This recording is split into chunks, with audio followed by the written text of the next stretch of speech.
All right. With everyone's parts chosen, we shall begin. Chapter Act 1 Drowned in Sorrow.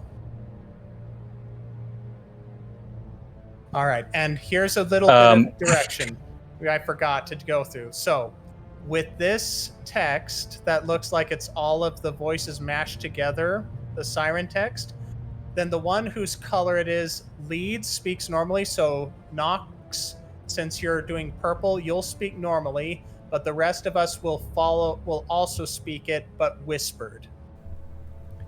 Did you realize how hard it is for me to speak normally? Like, speaking normally. What is this sentence you're trying to tell me? I don't. In your role. Yeah. Speak normally. Okay, speak like an insane.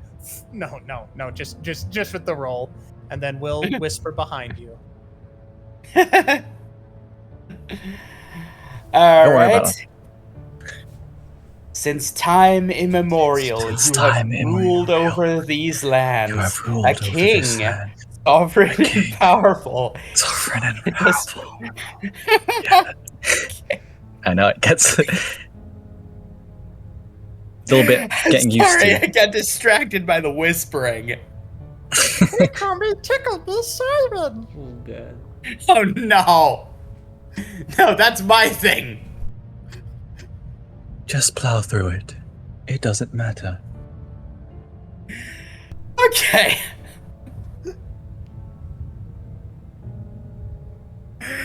Okay. When you're ready.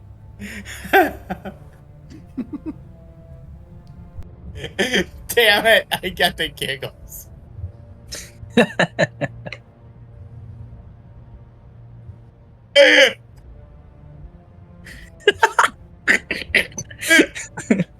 I'm just picturing Siren breaking down in the middle of her script. Quiet your thoughts. Quiet your thoughts.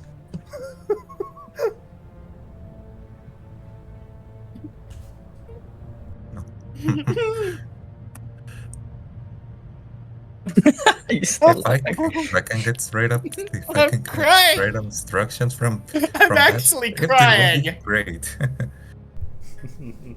Right, he's already compromised. Okay. Okay. Okay. I can do this.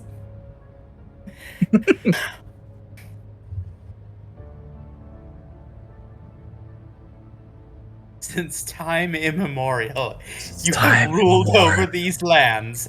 A king, sovereign and powerful. Sovereign and powerful. As you are, there are forces beyond even your control. Beyond even your control.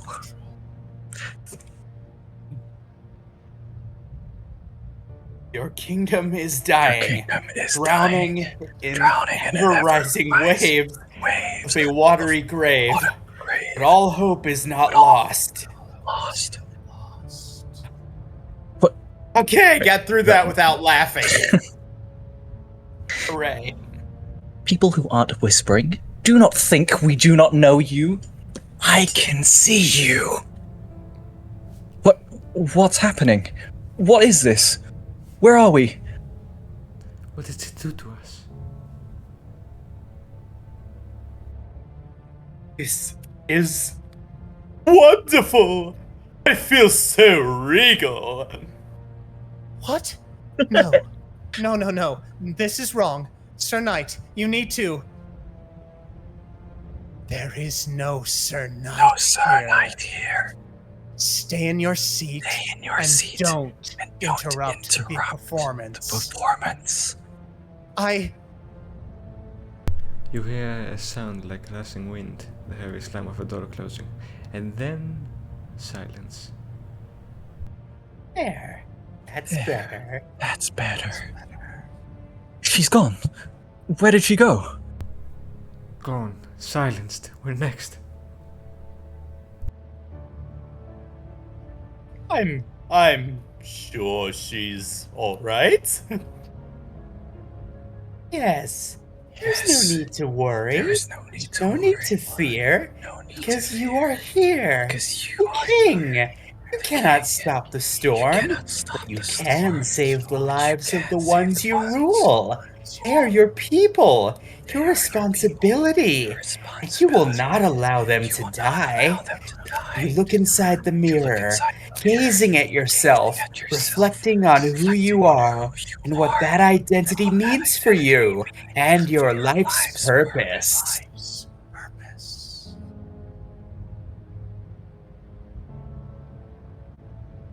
Wait, what's going on? No, that doesn't feel like what we're supposed to say. What do you mean what we're supposed to say? This feels fake, somehow. Like an act.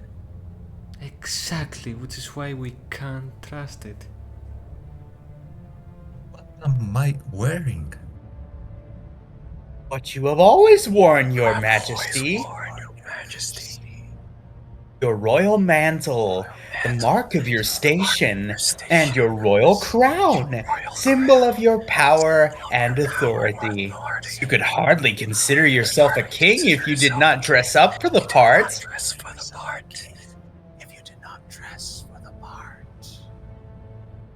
Yes, that makes sense. We would certainly never want to go out without looking our best, and this is true finery. Absolutely fabulous! Fabulous! I'm not sure if I'm comfortable wearing it. Something about it just doesn't feel quite right. Not right now, at least.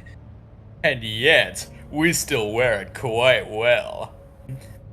Of course you do, your majesty. Yes, the responsibilities of kingship may weigh on you, especially in circumstances like this, that you have never reneged on your duties. You will do the right thing when the time comes.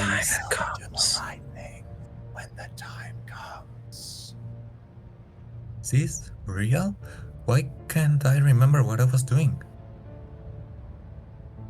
You seem confused. You seem to be Okay. confused. You know what you're supposed to say. What you're supposed to say. Fair enough. Though I am but one man, I am the king. I shall perform my royal duty and rescue my people, starting with the one in yonder castle. No, that isn't right. We can't just... You turn your gaze towards the distant castle, where one lonely but innocent soul waits for your rescue before beginning your journey. You brave the tempestuous wind and rain, defying the elements, and making your way across the ruined remains of a large stone bridge leading to the castle's ruined walls. Within these broken walls, you will find one of your royal subjects, but you must hurry, your majesty. The treacherous storm will not abate, and the hateful floods will not diminish. The longer you tarry, the more you risk failure.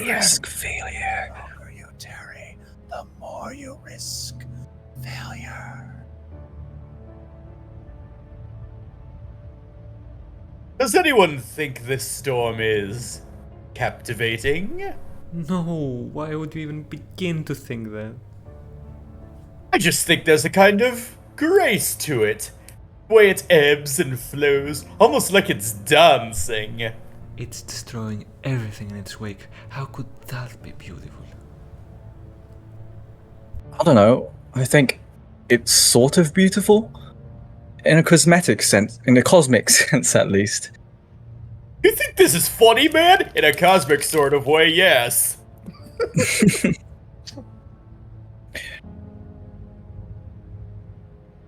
Psst. It's you. Well, Mr. Funny Man, is this how you get your sick kicks? What? It's just an ordinary Slay the Princess fanfic. Oh my goodness! Johnny!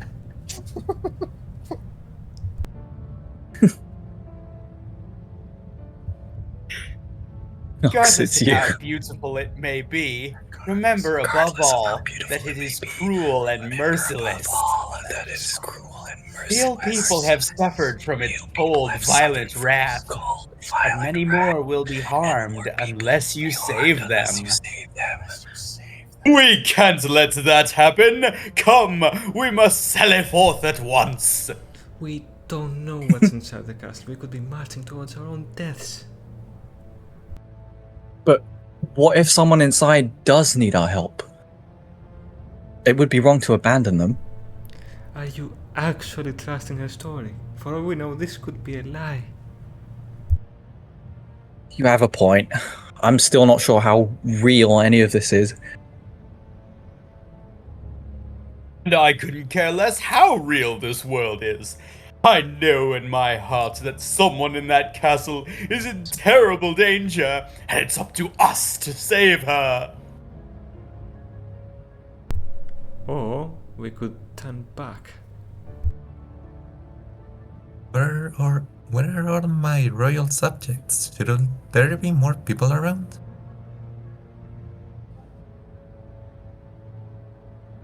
Exactly. Why is this place so empty?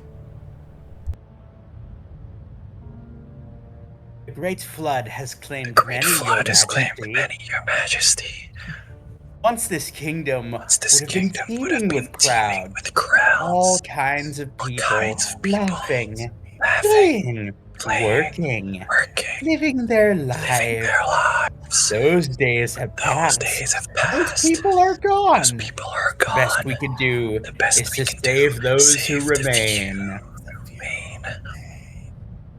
Does anyone remain?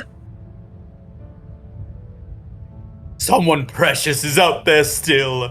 Someone we can save as their king and protector. I swear we shall not fail to save that someone. I know you won't. But how do you know? Because I have faith in you, my king. I know you won't fail me. I'm not so sure. Haven't we already failed our kingdom? All hope is not lost, Your Majesty. Perhaps you will restore the kingdom to its former glory one day, but that is a concern for another time. For now, all that matters is finding your remaining people and saving them. Shouldn't I send some servants or some soldier to do this? They're gone. You have to do this, Your Majesty. They're gone, all of them? How? What happened to them? How are we supposed to do anything if they couldn't? If they even existed in the first place? Does it matter? Someone out there needs our help. We can't allow our doubts to hold us back. But what if something is waiting for us out there? What if we're not good enough? You are good enough, Your Majesty. Trust me. You know what you need to do and what you need to say.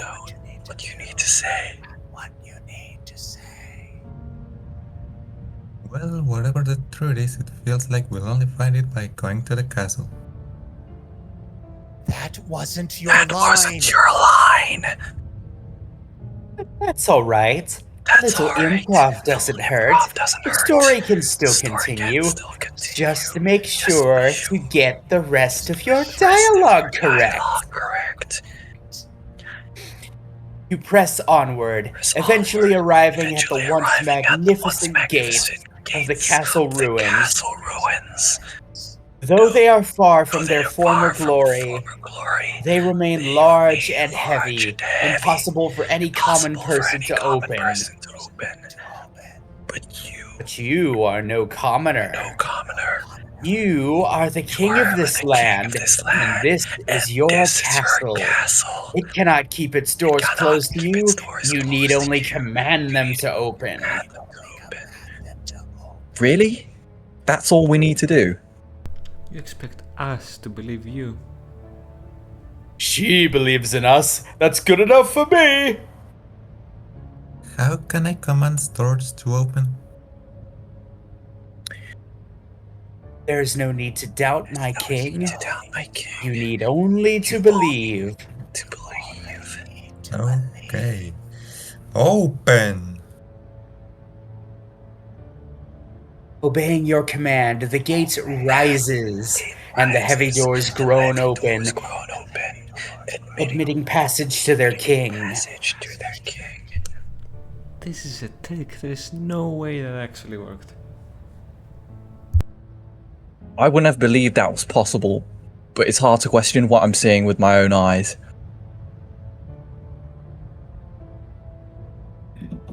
With nothing to I knew we could do it.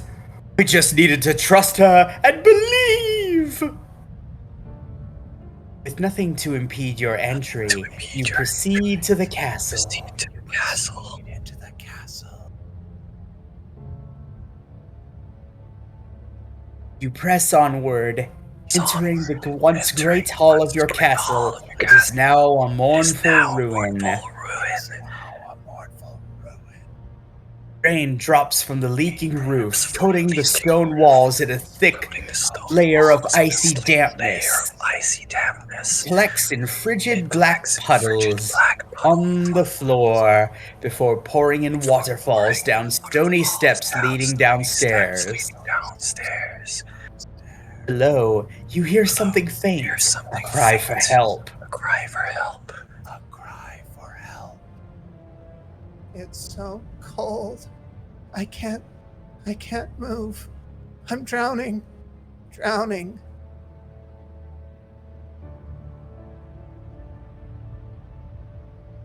Someone's down there! She's drowning! We must hurry before it's too late! If we rush down there, we might drown too. But we can't just abandon her, can we? You know what you have to do, Your Majesty. Do not allow your thoughts to make you waver. Boldly declare your defiance.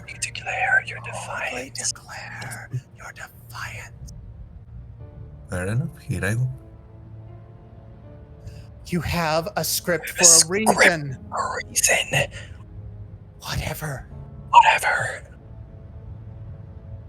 You silently descend the steps, but that desire still burns in your heart. You are strong and majestic, a truly worthy king, and though the icy water chills your feet and ankles, you do not allow it to deter you from your duty. You reach the bottom of the steps, entering a circular chamber, half flooded by the storm's frigid water. Leaning, slumped against the far wall, you see a young girl. A waif. Poor, dirty, neglected, and of little worth to the world.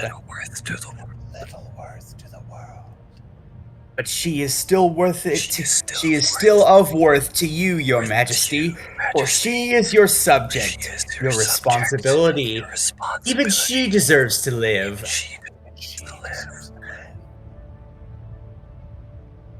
She is weeping, her tears running down in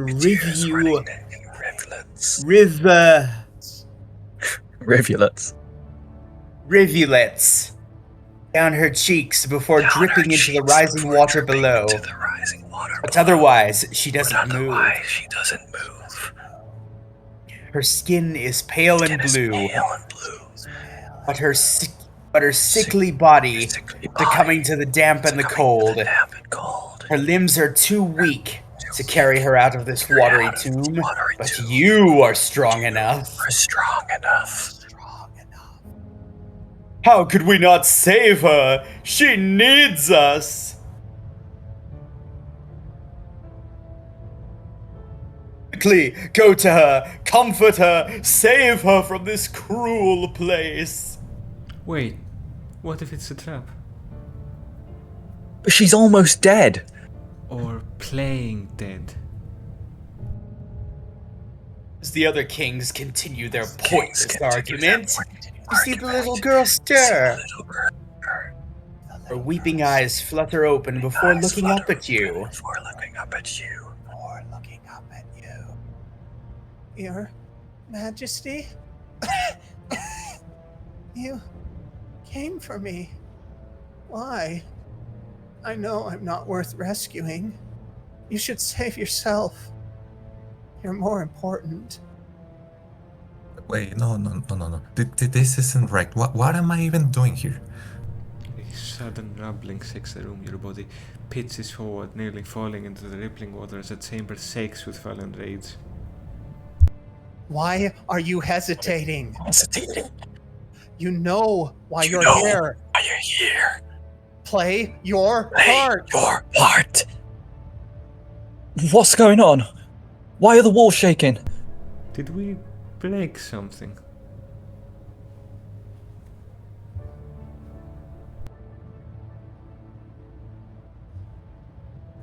I don't know what's going on, but that definitely wasn't the right choice. Quickly, we can still make things right. We should comfort her, assure her that we are going to rescue her, or better yet, just stop with these nonsensical distractions and save her immediately. There's no time to save anyone but ourselves. We have to run. Now. You don't have to save me. You should save yourself. You're more important. Hold on, I'm just basking in the compliments Misty is giving me.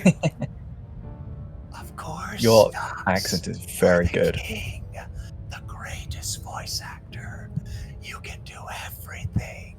You are all powerful, all knowing, all voice actable. You should do your next part. Yes. Yes. The little voice stopped doing what he was doing. Okay. The poor girl, weak and feeble, can only murmur these words of self-deprecation. Self-deprecation. Lips barely mustering the strength to form the syllables. Some might listen to these words and use them to justify abandoning her. But you aren't like one of those vile, despicable, selfish, wretched cowards, right? Despicable, selfish, wretched coward. Okay. Are you talking to me?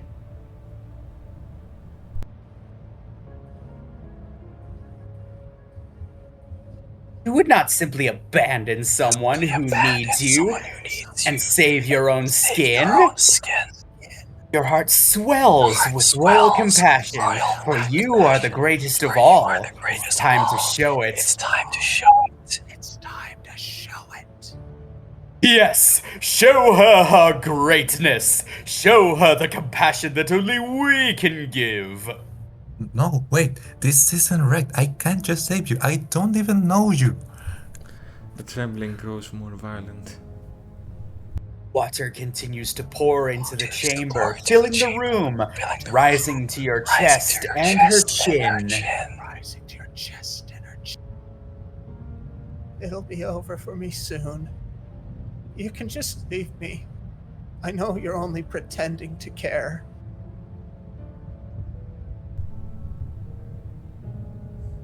Why aren't you saving her?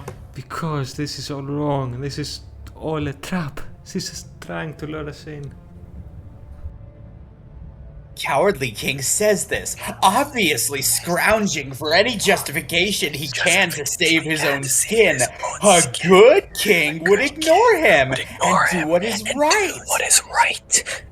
But you aren't a good king. Are you? Why won't you save her? Are you truly so callous? Do you not have an ounce of compassion in your heart? We're not being callous. At least, I don't think we are. Something just doesn't feel right. She doesn't feel right.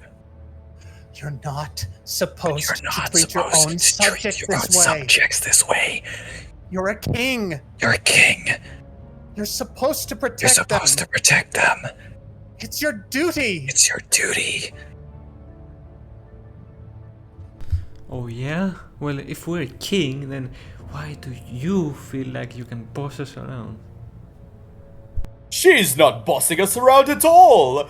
She's just upset that we're not doing the right thing. And can you blame her? We're not about to let an innocent girl die just because we're afraid. I know. I'm just a worthless girl. I'm weak and sick, and stupid, and poor, and wet, and dirty. You poor people. I've only ever been a burden to others. It'll be for the best if I just die. This is what I deserve. This is what I deserve. What I deserve. What I deserve. What I deserve. What I deserve. What I deserve. No, no! This isn't what you deserve. You're a precious and beautiful little girl. You deserve happiness. You deserve to live. Come on, live, damn it, live! And Smitten just starts slamming her in the chest, like trying to do chest compressions. Just takes control of our body. Staying alive, staying alive. Jeez. We could save her. I think I want to save her. It's all a trick. Don't fall for reverse psychology and pity play.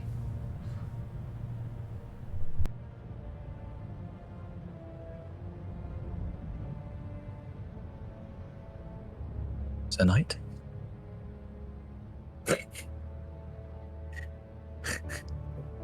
So, we're just abandoning her? Good call. Do this. This is worse than cruelty. This is cowardice. We are abandoning her to suffer and die, and all because we didn't have the heart to see our mission through. Whatever agony she suffers as a result of our indecisiveness, I hope we suffer 100-fold. Don't worry, Your Majesty. Your Majesty. Your Majesty, you will. You will. As if some divine karma has arrived to punish you for your decision, the walls begin to crack. Water bursts into the room and rapidly flooding the chamber. What's happening? Consequences of our actions. We have to run. But you don't get a chance to run. A wall of water slams you into at full force. Your body crushed against the stone wall. As your head rings, you hear the girl weeping. He hates me. She hates me. Everyone hates me. I don't deserve to be saved. I don't deserve to be loved. I don't deserve to exist. I should have never been born. I should have never been born. I should have never been born. I should have never been born. I should have never been born. I should never have been born.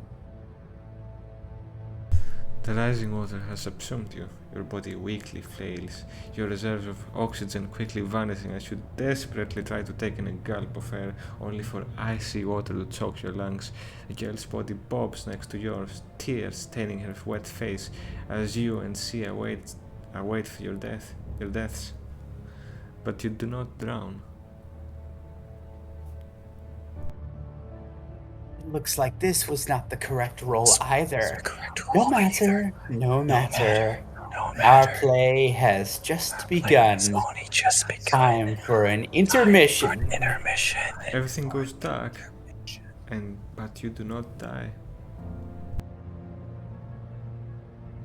Commercial break. Tactical soundtrack change.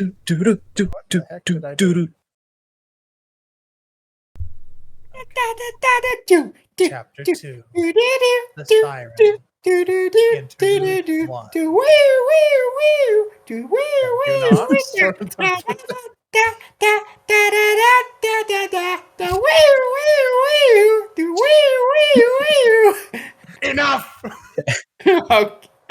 Okay, commercial break over. Sir Knight? Sir Knight? Sir Knight? Snake? Snake? 5 more minutes, Snake! please. Oh, thank goodness. What happened to you? I couldn't hear you. I don't know what happened to me. Did I die again? You are not dead, Sir Knight. Just unconscious. She's been doing something to you, but it's only in your head.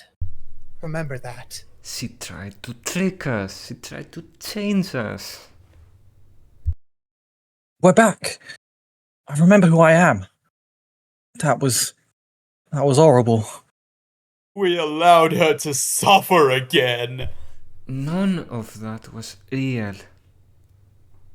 It may have been a dramatic performance, but her art conveyed truth.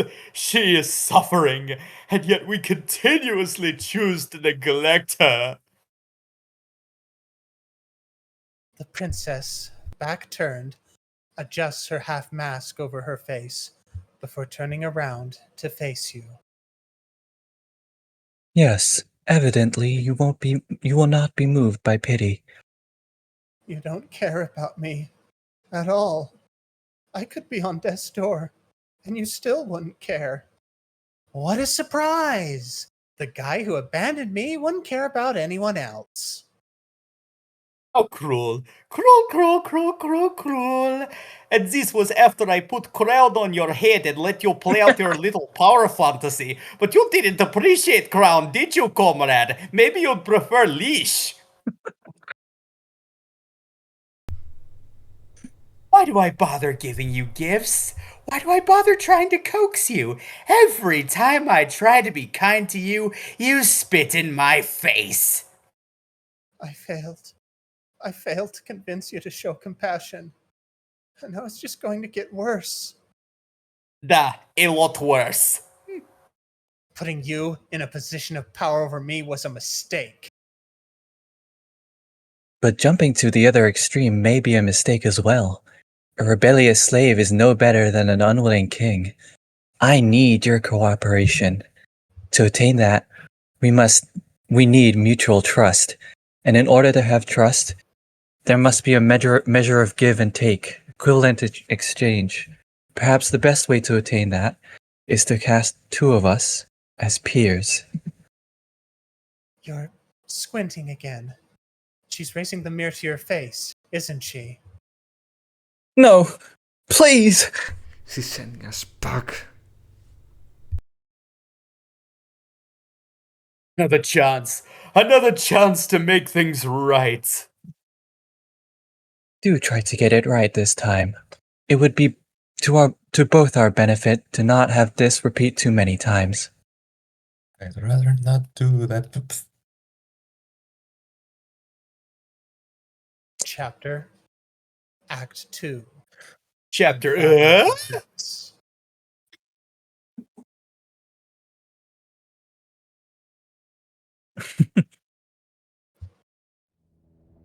I wonder why his mouse went over there. That was weird. Something about the horizon has about the always horizon called has to always you. called to you. Has always called to you.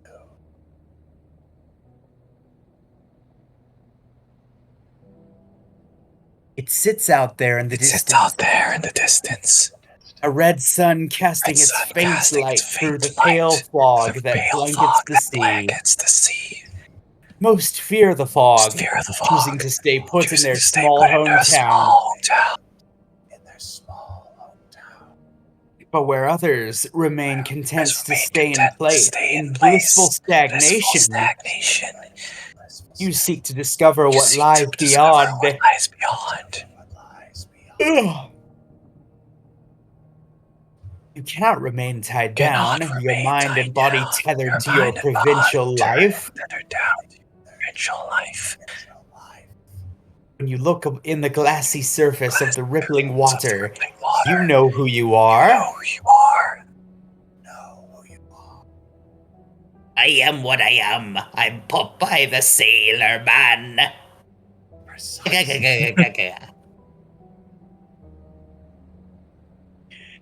You are an explorer, a wayfarer, a free spirit, heeding the call of adventure. Call to adventure. One day, it called you to the sea.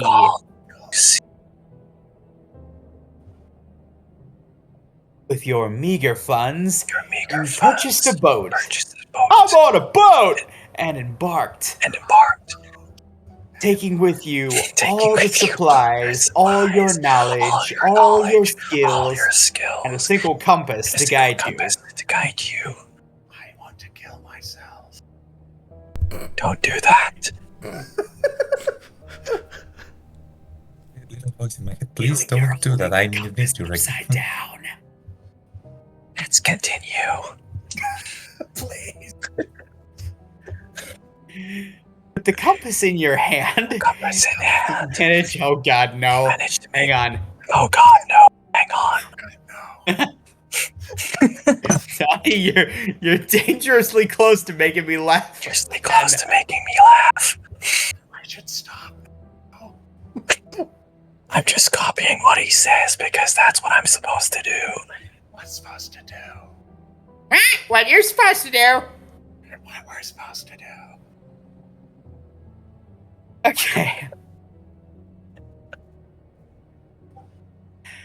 Settle down.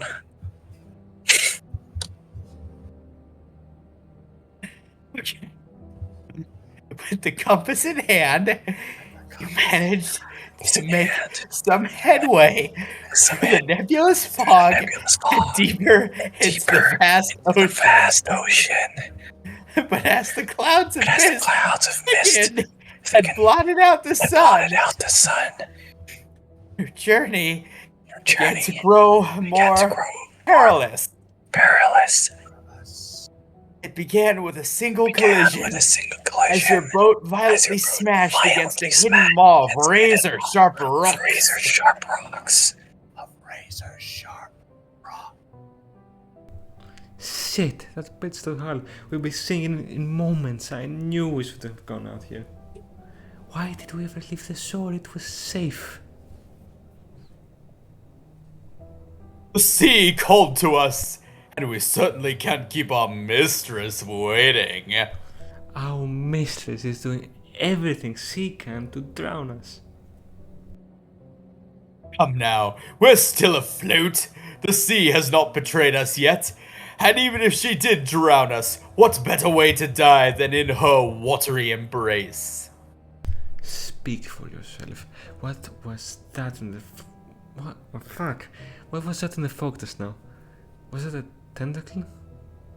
Oh, so it's that kind of mistress.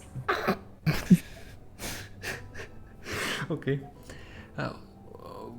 We're going to crash into something else. I know it. Well, We have to stay calm.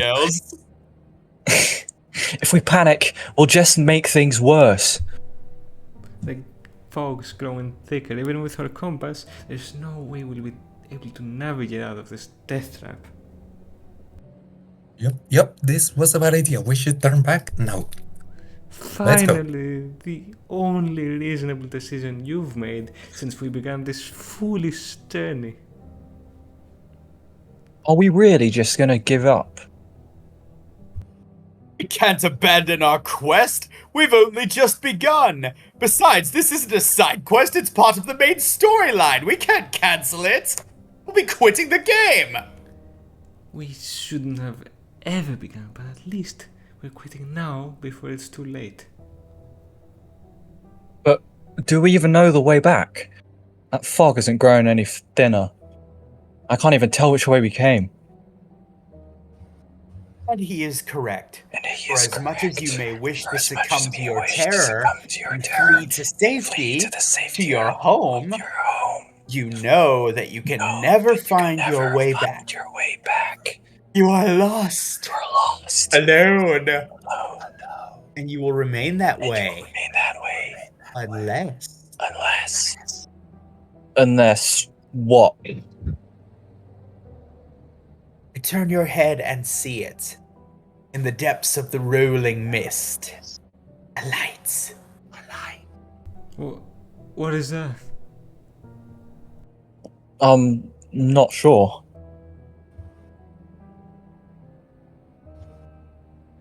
It's beautiful. It reminds me of something dear to me. We should get closer.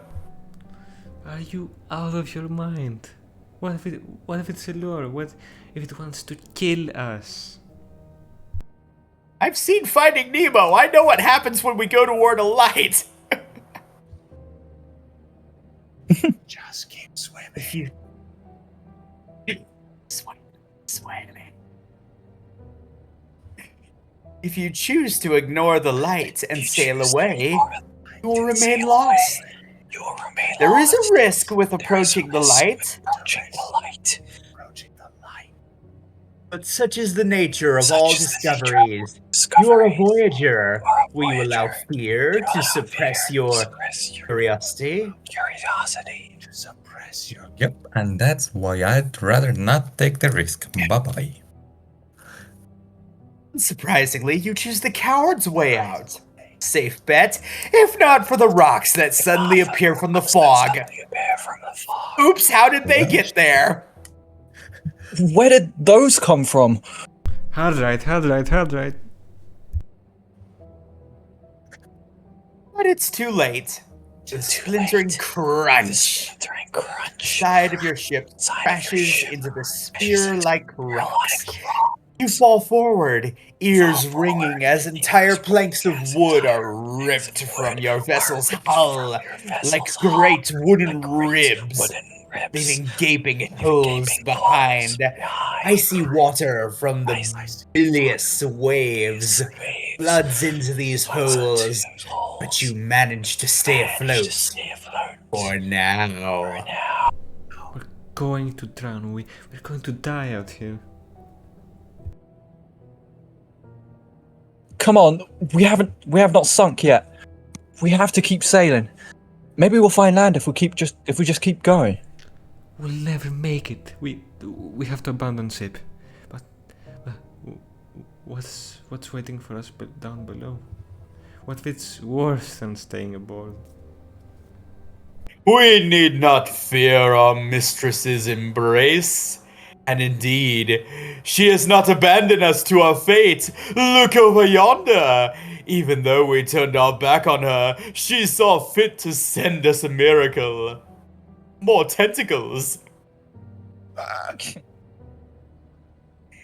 In at least one sense. The love-struck sailor seems to be correct. Through the nearly impenetrable shroud of fog shines the same softly glowing red light. You cannot know if it truly is a miracle from the sea. Indeed, you are not quite certain if it is an omen of good or ill. But either way, the alternative is drowning. This may very well be your last chance. It approaches you, growing larger and larger. As it draws nearer, you hear a voice calling from the distance. It seems like you could use some help. And to be honest, I'm in dire need of my own. Drop anchor. I believe the two of us could be of assistance to one another, if you're willing to cooperate. And why would we cooperate? We don't know anything about her. For all we know, she could be a pirate trying to get us to stop so she can board us. Do we have a choice? If we keep trying to sail like this, we're going to sink. I'd rather take our chances on our own. At least we can trust each other not to backstab one another. This Wayfinder, on the other hand. We should absolutely hear her out. She would never betray us. And how do you figure that? I have a good feeling about her. Oh, Are we going by feelings now? Well, my feeling tells me we should absolutely not trust her with anything. Actually, it's telling me that there is a lot more wrong with this situation than just her. What is going on here? And what say you, fellow sailor? I'd be a fool not to at least hear you out. What are your terms? Drop anchor, putting a halt to your blind voyage. Through the pale fog, you see a red light pull up next to your vessel, its haunting glow illuminating the form of another ship the same size as your own. Aboard the vessel is a single sailor, the same one who spoke to you a moment ago. She holds aloft a torch, bearing a bright red flame. She drops an anchor of her own. Anchor.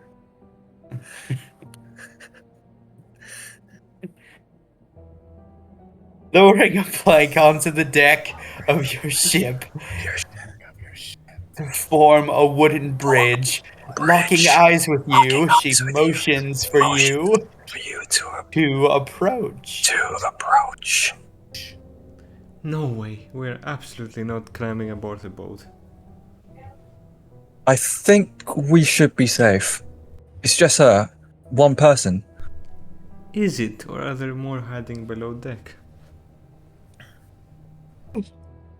She put herself at great risk to not only sail these dangerous and beautiful waters, but she also put a stop to speak with us in our hour of need. Such a courageous soul would not stoop to something as craven as lying and stabbing us in the back like some pirate. I don't follow that logic at all. Yeah, I'm gonna be honest. I don't either.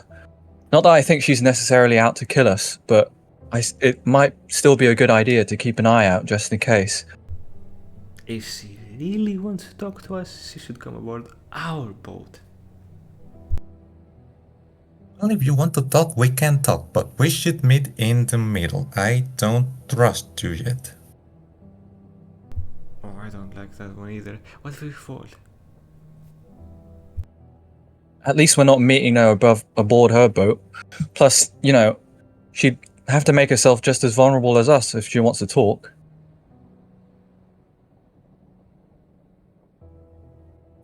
I think I quite like this choice, actually. There's something poetic about each of us showing a little vulnerability.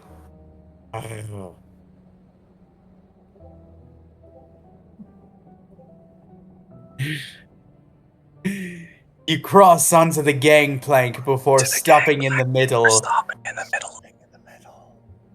And waiting for Chicken. chicken nuggets for her to approach. After a moment of deliberation, she shrugs before approaching you, torch in hand. The two of you stand facing one another in the middle of the gangplank, just above the swirling white mist obscuring the churning waves below. I'm talking like a pirate now. I hear it. A wayfinder regards you with a calm and near emotionless expression as she speaks. Johnny, what are you doing? All right. I have come to your desired meeting place. Now allow me to lay out my terms. The two of us appear to have the same goal. We both want to see what lies beyond the fog, but neither of us appear to be getting anywhere on our own. Thanks to my light, I have managed to keep my ship relatively undamaged by the rocks. The only problem is I lack a device. This color is so hard to read. I'm sorry. Thank you. The only wait, now problem this is the that blue I lack a princess. device to help guide me towards any sort of destination. But I can't help but notice that you have a compass. If you change the font color, you change the princess's personality. How did Basically. you know about that? I watched your sailing patterns. You seem to be traveling with a certain purpose. You've just been unable to avoid the rocks. If you board my boat, we could work together to avoid the rocks and find our way out of this place and into what lies beyond. What do you say? Honestly, it sounds like a reasonable offer. We've not been doing that well on our own. Working together, we could finally overcome all the woes that plague us and reach our happy ending at last. No smitten, no happily ever after. Smitten, that's a bad smitten. So, it will be sad to say goodbye to the fog. Perhaps we could visit again someday. Bye, fog. But but why does it have to be her boat that we boarded? In case you've forgotten, your vessel is significantly damaged. I'd estimate that it would only take one more solid collision for the lower decks of your vessel to be inundated with seawater. My vessel, on the other hand, is still seaworthy. It would be in your best interest to choose the more capable craft.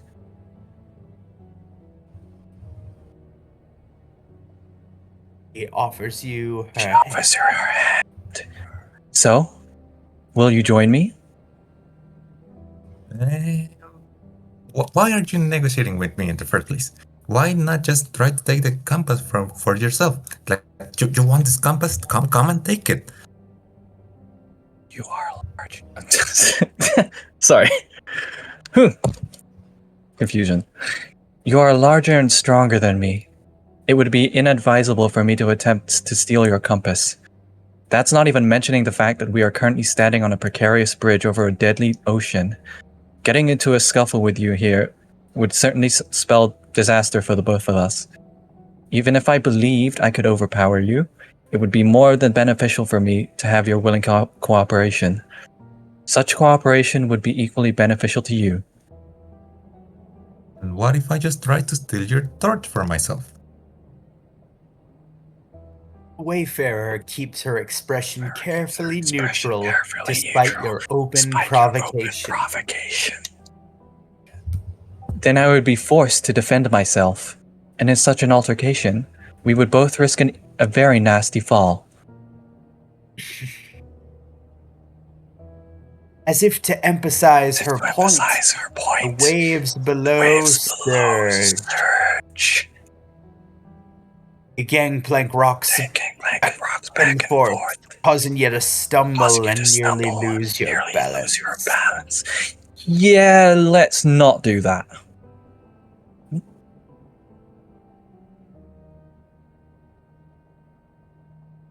Why would you even consider such a horrid thing? Am I the only one who noticed that the waves rose exactly as he said we might fall? Jesus? Yeah, that was a little weird. Merely a coincidence. We're getting distracted. Let's both agree to not fight each other. It would not be good for either of us. Either. Okay then, but how do I know you won't betray me? You don't. At least, not any more than I can be assured you won't betray me. Nevertheless, the fact that we are both trying to speak to one another like reasonable people suggests that both of us are hesitant to engage in violence. Even if neither of us were motivated by simple decency, we can at least have confidence in the fact that our mutual self-interest would compel us to work together for our own respective benefit. Okay, hold on. Espérate. I'm actually confused. Why is it so important to find out what lies beyond the fog? Why am I even here to begin with? Yeah, why are we here? None of this makes sense. The Wayfinder looks off into the distance with an expression of deep yearning. The first concrete emotion you've seen from her thus far. There's something out there we're meant to find. I refuse to just stay here in the fog, never learning what it is. Even if it were completely safe, I could never live in ignorance. I need to know the truth. You can't handle the truth. You can't handle the truth. She pauses and loses a deep breath before returning her attention to you. But you are asking why you are out here exploring the depths. I cannot answer that question for you. You'll have to answer it for yourself. Are you willing to continue forward and discover the truth with me? Or would you prefer to go back home, alone?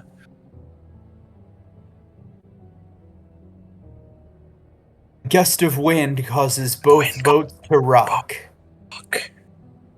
shaking the gangplank. A storm is brewing. We don't have much time. You will need to make a choice. Well, no. I refuse these terms. Bye-bye. How disappointing. Very well, if that is what you truly want, then I will leave. But before we part, please humor this single question. Why?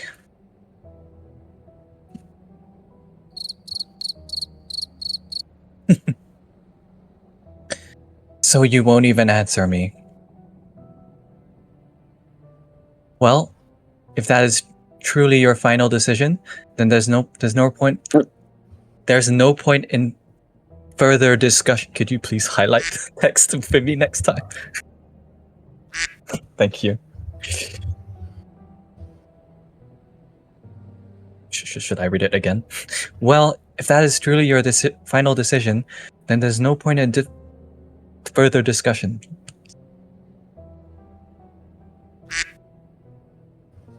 You turn to leave the Wayfinder behind. The wind grows stronger and stronger, shaking the gangplank upon which ye stand, but ye still manage to return to your mangled boat. I'm talking like a pirate again. A Wayfinder returns to her own vessel, and the two of ye part, each going your separate ways, never to return. You sail through the ever-deepening fog. Invisible mountainous waves crashing down against the sides of your vessel as you continue to navigate blindly. You selfish coward! Oh, no. Did we make the wrong choice? Can we get a do-over? You think? I think it's too late for that now, mate. You cowards deserve this. I hope the sea at least will have the decency to take us tenderly into her embrace, because I am frankly repulsed by who we are. His prayers are answered not long after. Smothered in the fog. You do not see the rocks ahead. As your ship plows directly into them, splintering your hull, and casting you into Davy Jones' locker. The Davy Jones locker.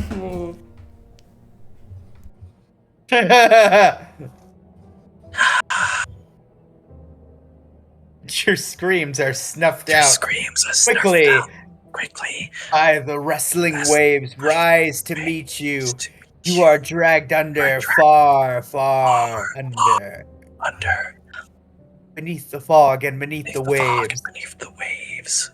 Alone. And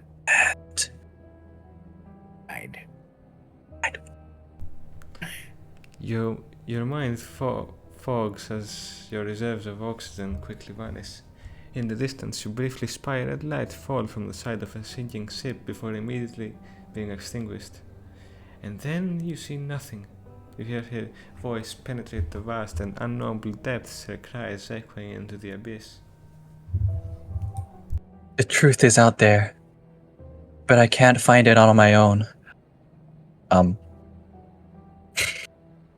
I can't see either, apparently. There we go. Everything is dark and I'm dead. But it is not enough. Oh, never mind. But I can't find it on my own. I've tried so hard. But in the end, it doesn't even matter. You need to find the truth as well, but none of us can find it on our own. If you will not journey with me, then how will either of us ever know? You failed us both. You know that, right? But of course you do. You've made your choice. All that's left for us is to drown in ignorance. But you don't drown. Another failure. Another role that doesn't fit. Reason Has failed to sway you. I will need to try something else. Try something else. Everything goes dark, but you do not die.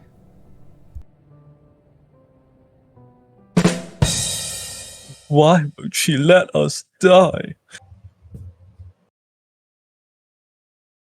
Everything goes dark, and you die. Chapter 2. The Siren. Interlude 2.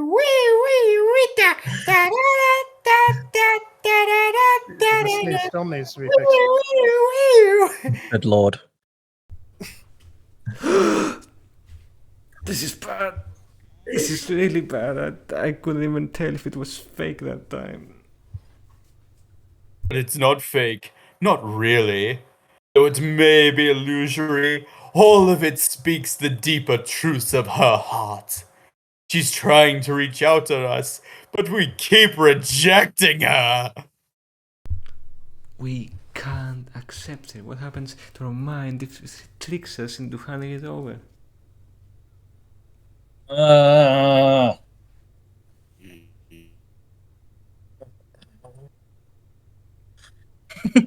There. Easy now. Just rest. Recover your strength. I wish I could say it was over, but The princess clamps her. Oh, wait. Never the mind. princess clamps her porcelain mask over her face, panting slightly. So, attempting to reason with you on equal footing is not enough. It would seem that you are still too fearful to explore, to seek out answers, to discover the truth. And why would you trust me? All I've ever done is torture you ever since you got here. Maybe if I tried being more gentle with you. No, you just take advantage of me again if I try to do that. I can't believe I've been going soft on you. In Soviet Russia, nobody goes soft on anyone. If I want you to see reason, I'm going to have to beat it into you. Ooh, sounds like it's my chapter. If I am not mistaken, holds her hand near to your face once more, her other hand removing her mask. We're doing this again. Now! Please.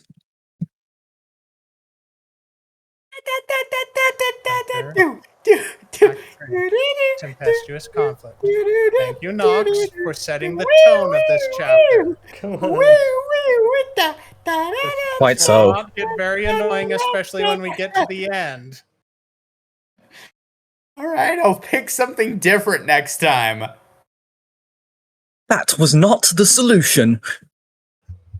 Let the bodies hit the floor. Let the bodies hit the floor. Let the bodies hit the floor. Let the bodies hit the floor. For as long as you can remember, you have fought for your queen, a foul tyrant who seeks to maintain an iron grip on the world she has long subjugated. Yet some precious few seek to resist her. You are not one of them. Why you still fight for her, you cannot say. You cannot remember if there was ever a reason. And yet you still fight, brutalizing all who oppose her rule. That fighting has led you here, shipwrecked on an island engulfed by a raging storm.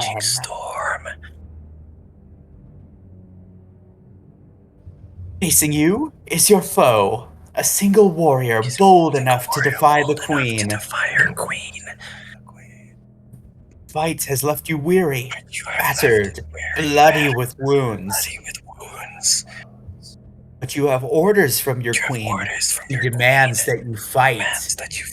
And you will not question your orders. You have come here to kill.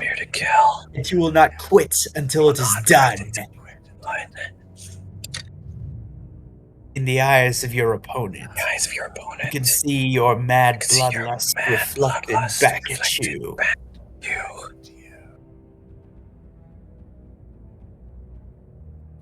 She understands. And she does not back down. One way or another, one of you will kill the other. We simply cannot fail our beloved queen. We must fight for her sake. Even if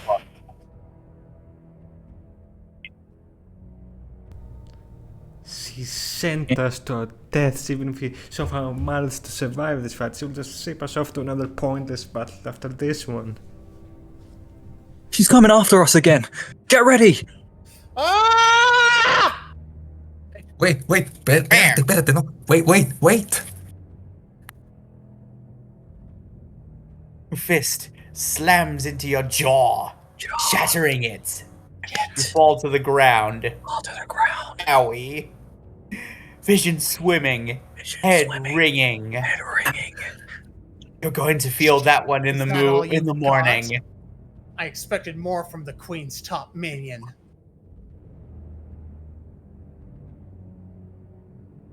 Did you hear that? She holds us in high regard. Maybe we're more alike than we think. She's going to kill us. Similar or not, I don't think we're going to get out of this till one of us offs the other. Damn right about that. Regardless of what happens, one of us is going to die today. He's charging again. Run. Or maybe throw up our hands in the air and wave them like we just don't care. In surrender. Shut up. Shut up. Shut up. I'm trying this. You raise your fists, blocking her blow before countering with a left hook. Catches her right in the chin. She shrugs off the blow before diving into the melee. The two of you battering one another with countless vicious hits. You manage to land blow for blow while taking an equal number from your opponent, neither of you giving a single inch. We're managing to stay on our feet, but are we getting anywhere? Perhaps. Eventually. She's certainly not complaining. Maybe she enjoys the fight. Oh, it's that kind of fight. No, smitten. Yes, that's a good thought. The two of us growing closer and closer with each passionate blow. Her fist slammed between your eyes, causing you to reel backwards. This is not some kind of dance, idiot. I'm not going to let up. Not unless you surrender. Aww. She's not backing down. I hate it, but I really think we're going to have to kill her. Does it really have to be this way? The two of us holding this hatred in our hearts till the end of time? We don't have until the end of time. Have none of you been paying attention to the storm? It's gotten bigger. And indeed, your fellow soldier, though an unreliable coward, can at least be trusted to pay attention to his surroundings.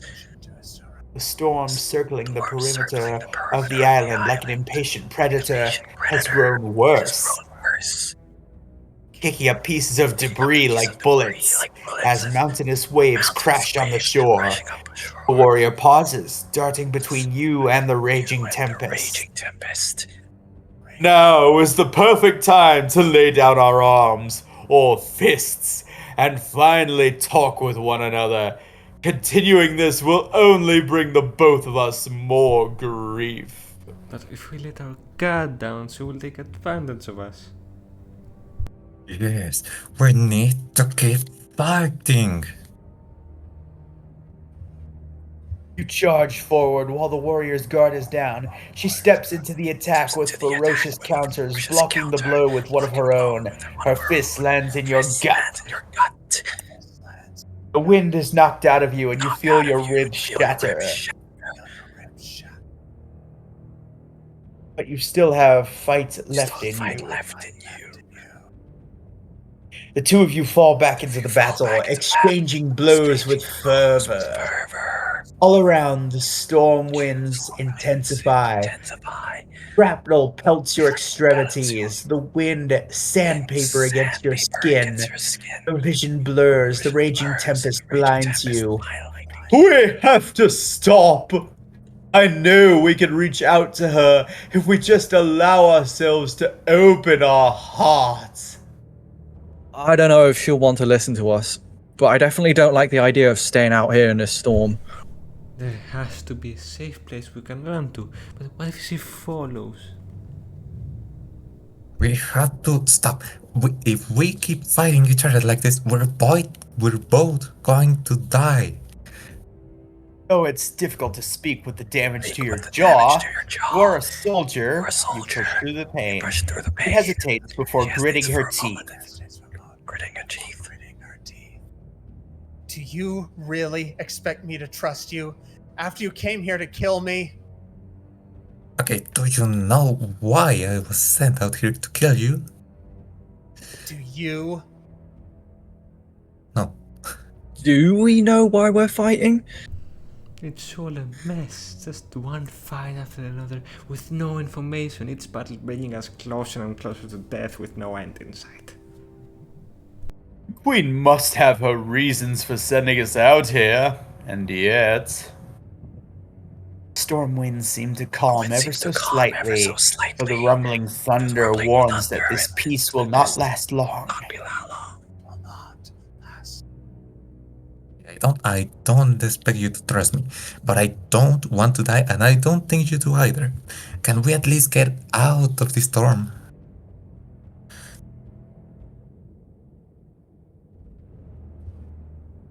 Is that a formatting error?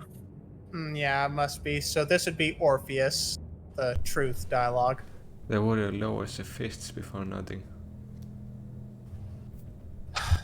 Fine.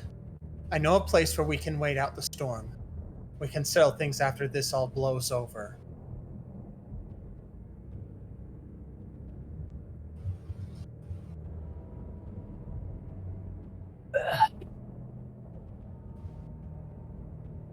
For the first time in what feels like ages, you stop the fight and follow your enemy. Shielding your eyes against the violent storm winds, as the warrior leads you to a secluded part of the island where an overturned boat lies. Lifting the boat, the warrior beckons you to crawl underneath. Okay. Here we go. You do so. Once inside, she follows you under. The two of you hunched over and staring at one another. from opposite ends of your makeshift shelter. Storm rages outside, but the hull of your shelter holds firm. You are safe here. For now. And I trust you not to try and kill me here. Good question. And I doubt it's not. It's got a good answer. Yeah, as much as I'm relieved to not be fighting you anymore, we're basically small enemies. Why should we trust this sudden ceasefire? Because unlike your queen, I actually have some honor.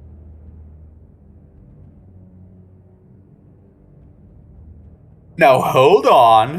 While I greatly admire your courage and agree that you seem to be an incredibly honorable and admirable warrior, I will not stand for slander against our most gracious queen. Your queen wants me dead for no reason, and she sent you to do her dirty work for her. What's honorable about that? She is merely misunderstood. I'm certain that if you and she could put your differences aside, that you two could get along quite well. Why would I ever want to get along with a bloodthirsty tyrant? Because the only way for love to triumph in this world is for people to put aside their petty grudges and forgive one another. You're calling my self-defense against a murderous queen a petty grudge? Honestly, how can you possibly defend her? She's done nothing but abuse you. Well, as much I don't trust her, she brings up a very good point. Maybe we should stop trying to make excuses for the queen and let her deal with her problems herself.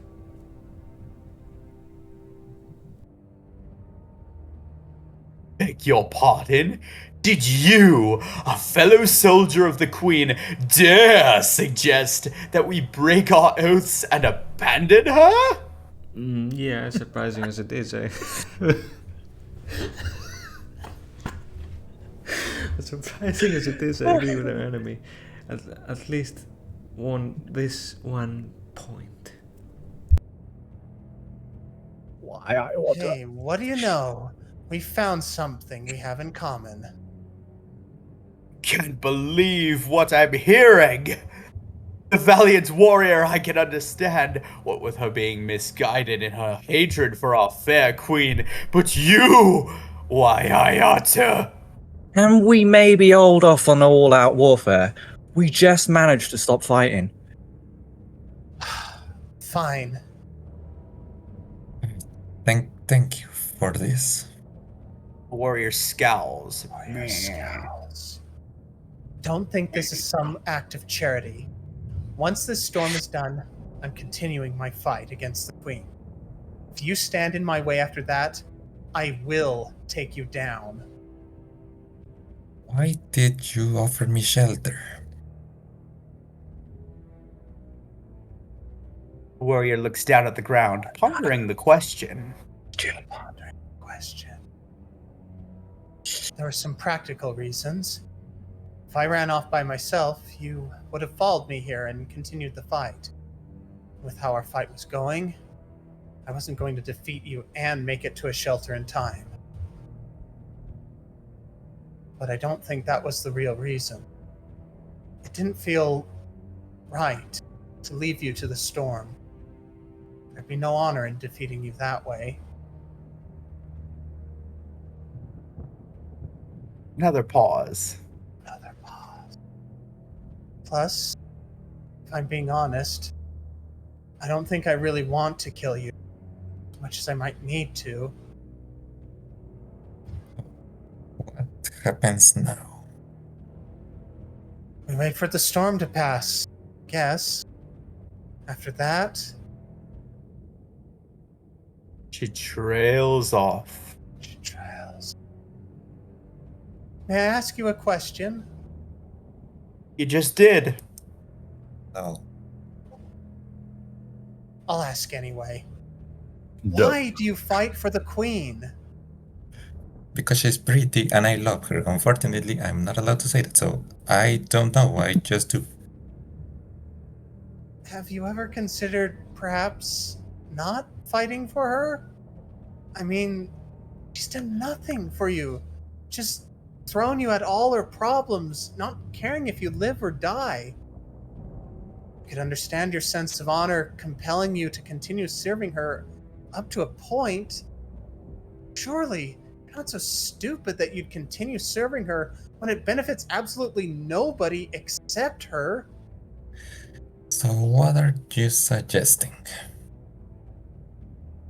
Up until now, we've been wholly consumed in fighting one another. But do we have to? The only reason I'm fighting you is because you're defending the Queen. But you don't even know why you're defending her. I don't even think you like her. So, what if instead we helped each other? The Queen hasn't done any good to me, and she hasn't done any good for you. What if we overthrew her together? She offers you her hand. Glance at your own mangled hand. Battered from battle after pointless battle. Half the fingers broken, the others missing. You realize you need a doctor really bad.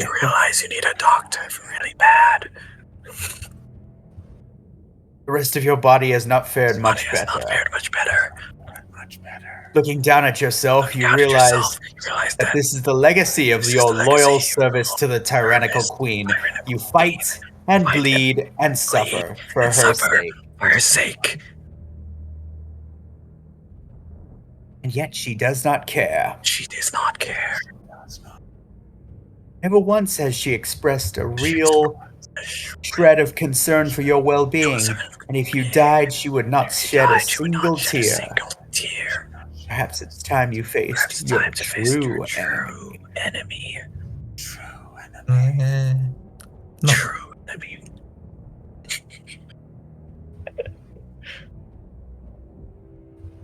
He said the line. Why not?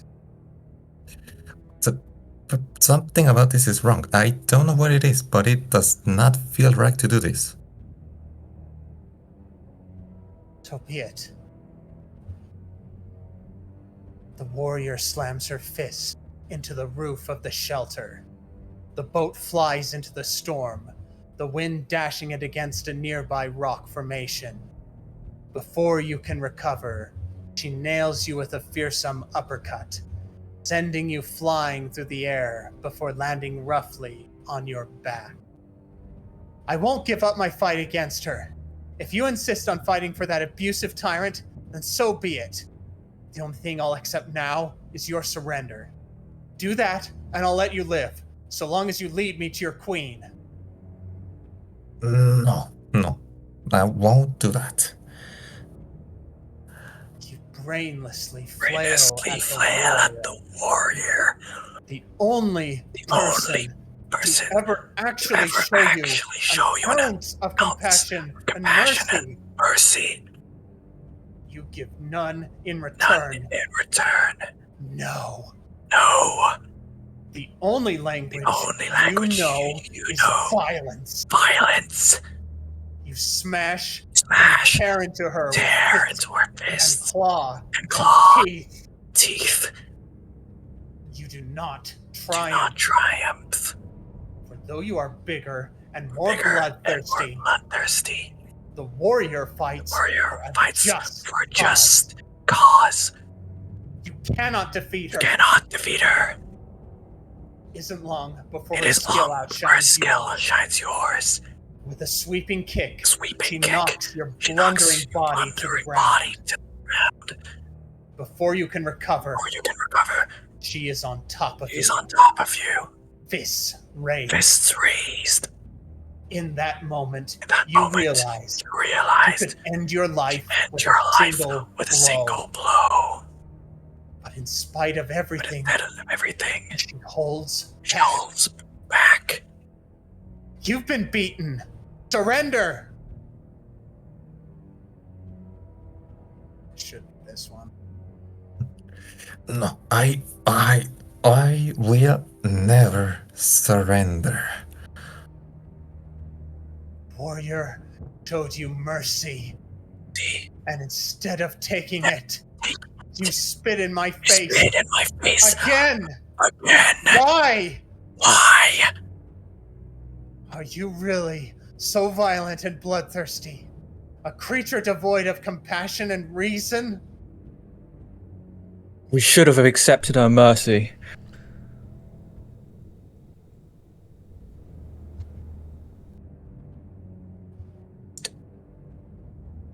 Why are we like this?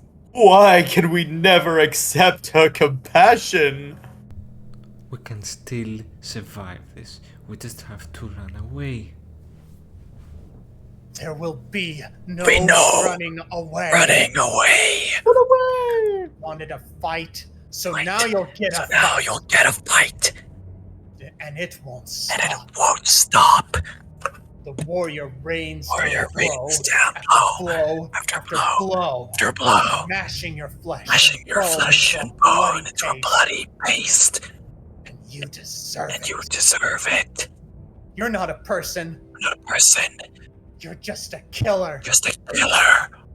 unworthy of mercy. Unworthy of mercy. Give none As you give in none return. in return. You try to fight back, Try to fight back. but it doesn't matter. It doesn't matter.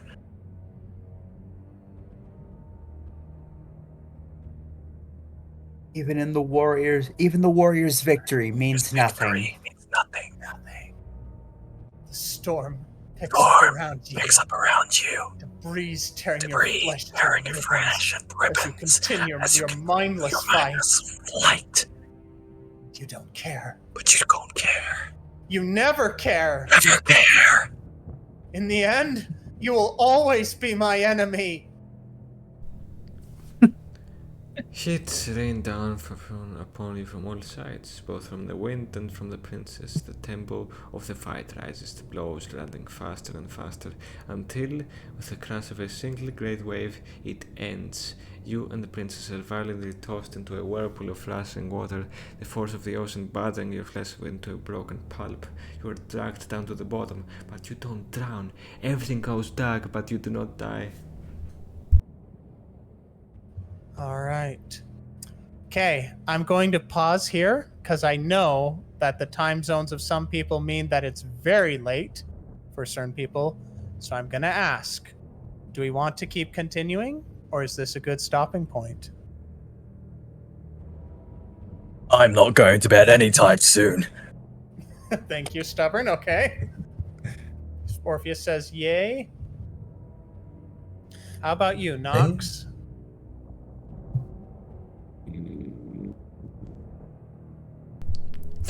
See? I saw it flash, but I didn't hear anything. Quack? Oh, Noxy. Oh, Noxy. Wakey, wakey. Yeah. There we go. I heard a duck. Are you good? Does that mean you're good to go, or is that a sad duck? They sound the exact same. I'm good to go. Okay, then we'll continue. All right. Okay. So I'm gonna say this. So the Russian accent for Red is pretty funny, but I'm going to ask, please, for this one that's coming up, read it more seriously. Just for her tone, it's hyper sarcasm and hyper sadistic. So if you could please read it that way. I promise you, the next segment is funny enough as is. Comrade Donny, why do you not think I can be serious? Why you not think Russian accent can be scary? Do you not know what went on in Russia from World War II to 1990s? It was very scary. This commissar is well aware of that, Nox. However, you have received direct order from Kremlin, and in order to blend in with Americans, you must drop the accent. Very well. He's not even listening to us. Chapter 2. The Siren. Before we continue, I want to say something real quick. I might have to leave in a moment for half an hour, more or less. But can I be back after that to continue? Yeah, if we're still going, yeah, feel free. Just hop right on, and then we can resume with you. Okay, thank you. All right, sounds good. All right, let's go ahead and continue.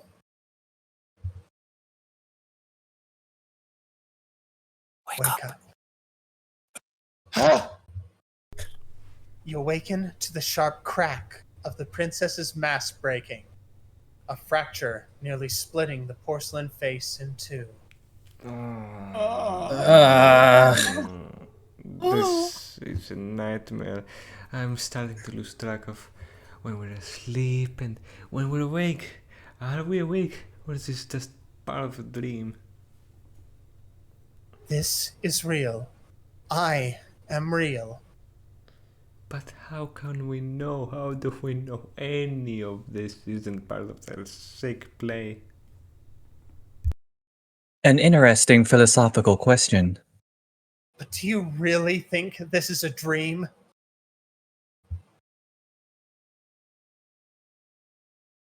Every time we hurt each other, it's real! I can't keep this up. I need you to trust me, but you'll never trust me. So why bother gaining your trust? I don't need it. I only need you to submit. I already tried pummeling you into submission. It didn't work. That was well But I was holding back. So brace yourself, because I'm done playing nice. Can't you give them even a moment of respite? Stupid bitch queen is ignored. It's playtime, and I have the perfect role for you. Stop getting in our head. Please, no. I'm begging you. My queen, can you help us at all? Please? Pretty please? I am so sorry.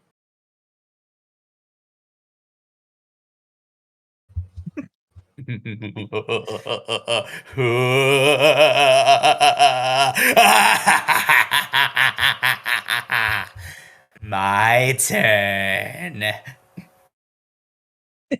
Shit. All right, Nox. This is going to be good.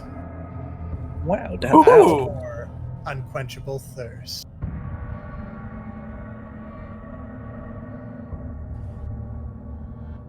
We're still alive.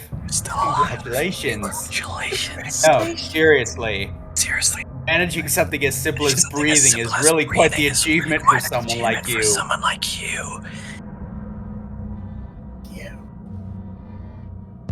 Not that your survival has anything to do with your own abilities, of course. No, that credit goes to the Divine Mistress, your god, and your ruler. Were it not for her grace, a worthless worm like you would have shriveled into dust in this miserable, desolate, sun-scorched waste.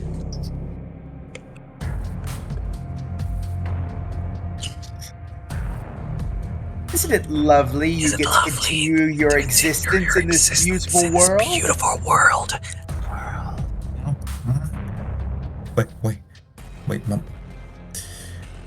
Wait, my mouth. Why is it so loud? Why can I speak?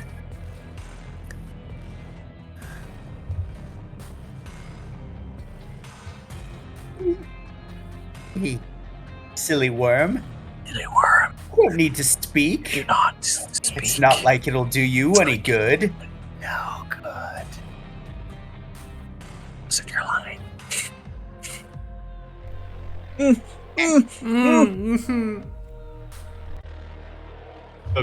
Come again? I couldn't hear anything the two of you were saying. Wait, what happened to my voices? Why can only one of them speak? She doesn't want them to speak, and so they don't. Except for the fawning one. He knows his place. Knows his place. My place? Yes, little worm. Your place. Your purpose. To serve her. To love her. To give her everything she desires. Even if it means laying down your own life. Yes, that does sound correct. I shall indeed serve her to the fullest extent of my ability, to the very end of my own life.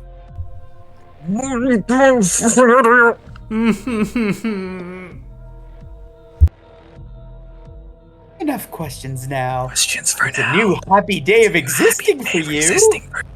Yay! Why don't you get ready for the many longful hours of blissful service to the Divine Mistress and making yourself presentable-ish? Well, go on. Well, go on. There are still some nice glass fragments on the ground for you to use as a mirror. Time to greet your morning visage. Okay. That's cute. And there you are. And there you are. Like what you see. Well, certainly. What's wrong, little worm? Are you not happy with how you look? How you look? What could possibly be the matter? Maybe your ugly, scarred face? The fact that you're emaciated? The disease-ridden pustules? The feathers falling out and exposing your raw, blistering skin? The ratty rags that are barely covering your disgusting, shriveled... You know what? I better stop now. I better stop now.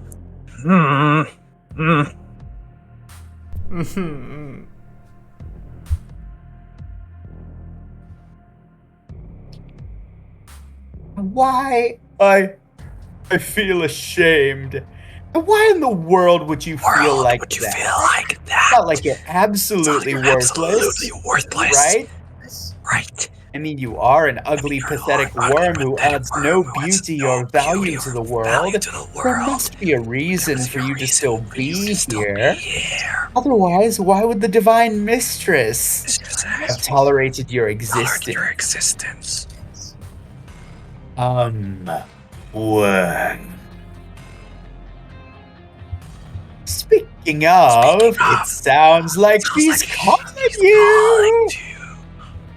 Better not keep her waiting. Fuck. You slither to your mistress. You're a snake now, not a bird. What? Ashamed to even exist in her presence. I don't know why you feel so ashamed. I mean, true, you are disgusting. Like a bowl of like a bowl of old oatmeal were smeared with rotten shit, and that oatmeal and shit and even stew. Wow! Oh my god! Just keep going. You got this. Really? And even stinkier shit, and the kid were smeared with that shit. Wow, where was I going with that analogy? Yeah, I don't know. All right, the Divine Mistress. Whoa, would you just look at her? Now that is what beauty and power looks like. Oh, what a relief. For a second, I thought I'd have to keep describing you. She's magnificent. Isn't she, though? It's no wonder you can't help but fall flat on your squishy, wormy little face. Isn't you so squishy? I shall call you Squishy, and you shall be mine. But I don't want to grovel. That's Squishy. You fall to your knees, blubbering and bawling as you do so. At least, you think you're bawling. It's hard to tell with how your mouth is sewn shut. Maybe you're just trying to hack up a pellet. In which case, ew, gross! Don't muck up the floor. Bad enough your greasy body is already smearing the ground with your filth near the divine mistress. Strange, I thought he picked the other option. No, I'm pretty sure he definitely chose to grovel. Although, to be fair, I don't know if he voluntarily chose anything. It almost seemed like it was an involuntary reaction, but can you blame him? I mean, look at the divine mistress. She is literally perfect. She looks off into the distance, kind enough to avert her luminous gaze from your groveling, wormy body, sparing you from the embarrassment. What is that? The divine mistress! It must have eaten Wormy! You are late, Worm, but that is to be expected of one who can only wiggle and crawl. I have a task for you, one that befits your lowly talents. Fetch me a drink, and maybe a sandwich while you're at it. But where am I supposed to find that drink? A sandwich even? There's nothing but sand on this island. I agree. As much as we desperately want to quench her thirst, I'm afraid... That was good. You are seized by a sudden overwhelming pain.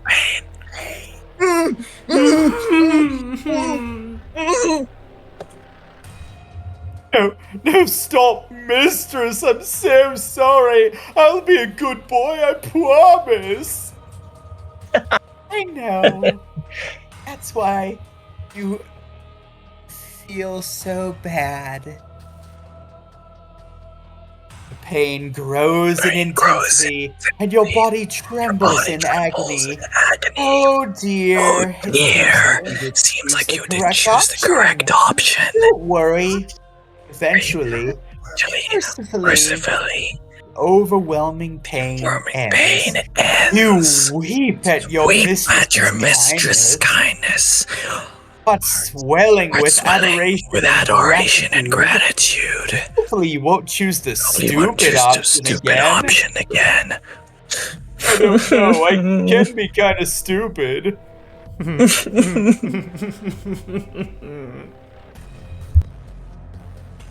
Oh, thank you. When the mistress commands, her worm obeys without hesitation. Worms that fail to serve will instead be used for entertainment. Would you like to amuse me, little worm? Or will you serve? Which would you prefer? I wish to see what he will do. I know you only desire to do what pleases me. That's why it amuses me to allow you to speak, regardless of how utterly stupid you are. But this other worm, I wonder how much I will need to punish him before he learns his lesson. Fine. That's a good worm. You're beginning to learn. I may reward you yet.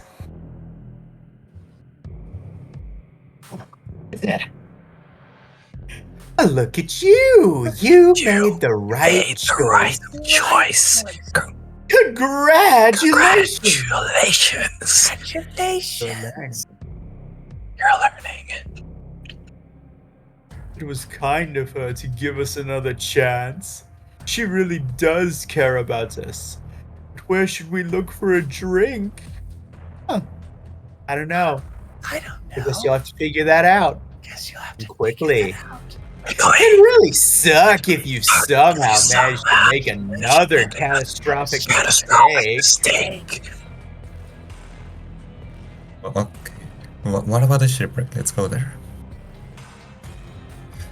Wiggle, wiggle, wiggle towards the ruins of the wrecked vessel, hoping to find a convenient bottle of wine, a keg of cold water. But through the interior of the vessel is filled with your mistress's opulent treasures.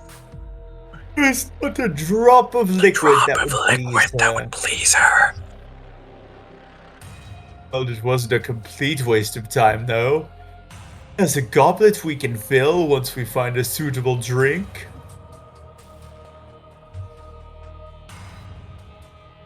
You take your mistress's pristine goblet. Pristine? The goblet is your implement. It will help you with the task of fetching you a drink. Such a pretty thing. It's too bad your hands are leaving greasy stains on the surface. Hopefully she won't be mad about that. I'm sure she will forgive us for this minor infraction.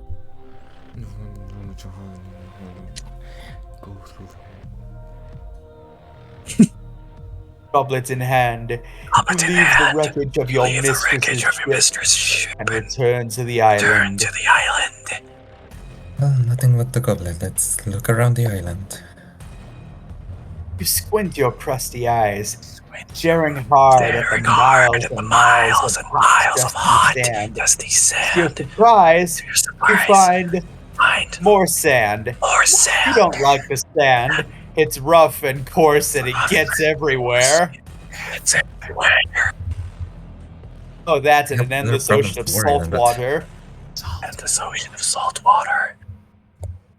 Is there nothing else? Hold on, let me check. Ooh, guess what? What is it? What is it? There's nothing else. Well, I suppose we could fill the goblet with some of that seawater. But would that be a suitable drink for your mistress? Well, time to make a decision. Hopefully it's the right one. Fuck it. You stoop to fill the goblet with seawater. It's time to return to your mistress and see if she approves of your offering. I'm sure it will be all right. And if it's not, we shall fix our mistake. Exactly! And you will definitely not get punished horrifically for your stupidity. Probably.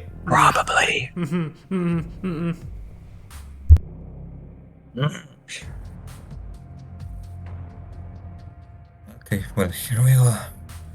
I will regret this. Return to your mistress before bowing and presenting the fruits of your labors. You are slow, worm. Be grateful I cannot read the script.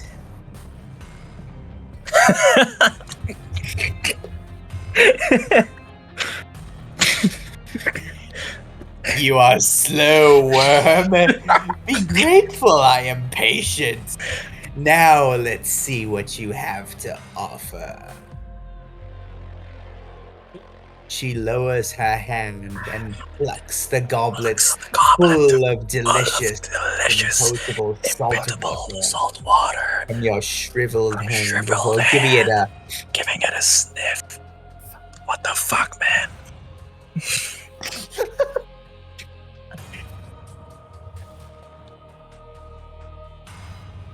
Does she like it? Well, let's see. Raising the goblet to her elegant lips, she wrinkles her nose before taking a long little sippy sip.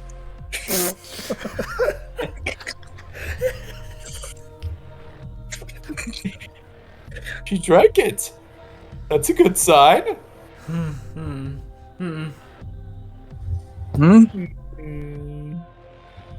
Is this really all you have to offer me, worm? Be prepared. Oh dear. For some reason, she seems she doesn't like your gift. She doesn't like your gift. That's what I said. You explain yourself quickly. No, Smitten, I need you to talk for me. Oh yes, of course. Oh, mistress, I'm sincerely apologize. I've been a bad little wormy, but we... No, Smitten, don't do that. Pain washes over you again. Beneath it, you can feel your mistress's boiling wrath. Would you look at that? You failed her yet again. And now it's time to suffer the penalty. No, I'm sorry. I'm so sorry. Don't punish me so hard. I'm just a poor little wormy. Hey, Smitten, you want a Hertz donut? Yes, mistress? It hurts, don't it?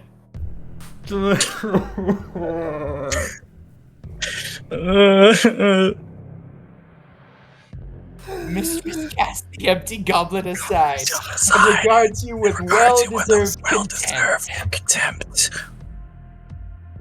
You know nothing of pain. How could you? You are nothing compared to me. You don't have the capacity that I do. Nobody does. Only I know what true suffering is.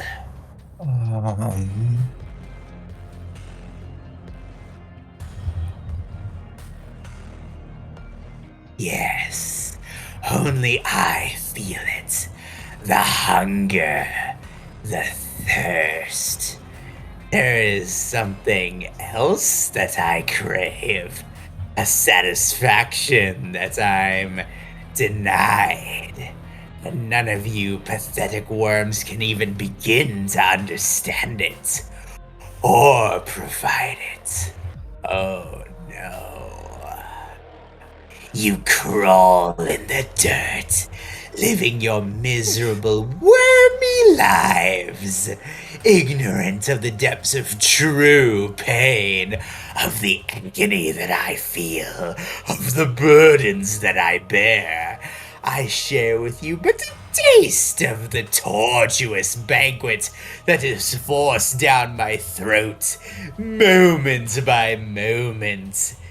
You have no understanding of the great blessing that you are given. All of your misery and all of your suffering will come to an end with your worthless death. But I am not so blessed. For as long as I have existed, for as long as I will exist, I shall suffer with this torture forever, unless Mistress kneels down. Lifting your filthy chin with the tip of your deific claw. Your worthless life is nearing its end, but that doesn't have to end in complete misery. I told you there was a chance that I would reward you. There is still one last way you can truly serve me. If you cannot quench your thirst with your labors, perhaps you could quench that thirst with your life. For you are the last thing in this worthless world that contains a moderately suitable drink. Give it to me. Give it to me now. No, don't. No. Offer me your life, and I shall grant it to you and end it to your suffering. I'm sorry, suitable drink, leather bindings, Donnie. Yeah, what's all this then, Don?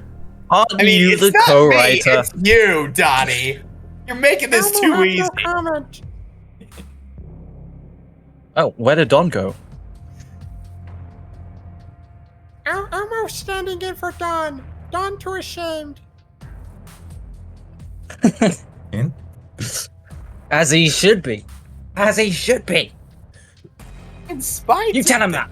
inky leather bindings holding your Stop beak saying shut that. because you're a bad, bad wormy. I am not reading this. Tortured scream escapes you through. I quit.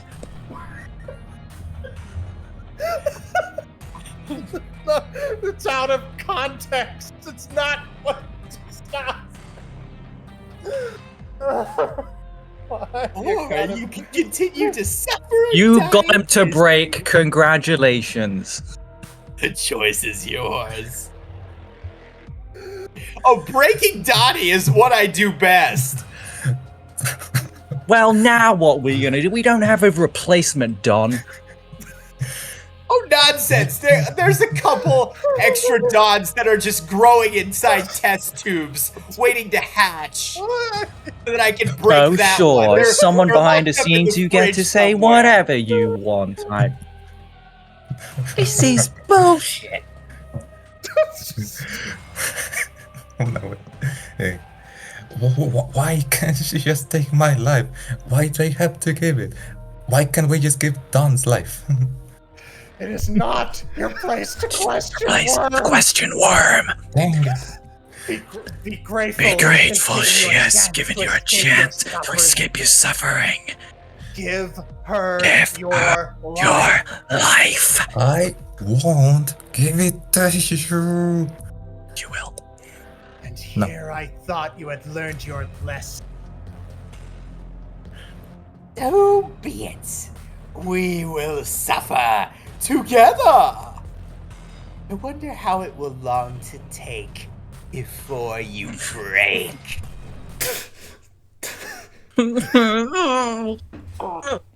You're not supposed to be laughing.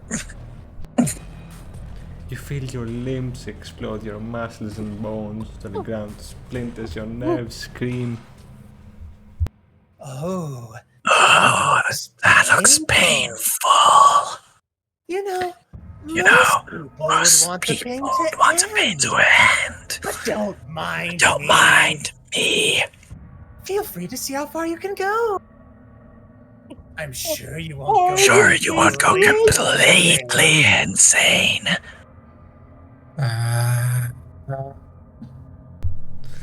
You do not hear your voices this time. You are too preoccupied with screaming. The skin of your body is flayed open. Your beak is ripped from your face. Your lids are torn from your eyes. In the midst of this agony, a voice touches yours almost tenderly.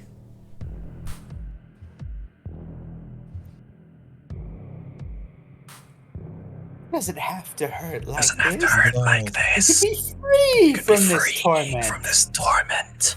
Stop this pointless Stop struggle. this pointless struggle. Give this pain Give this to pain me. to me.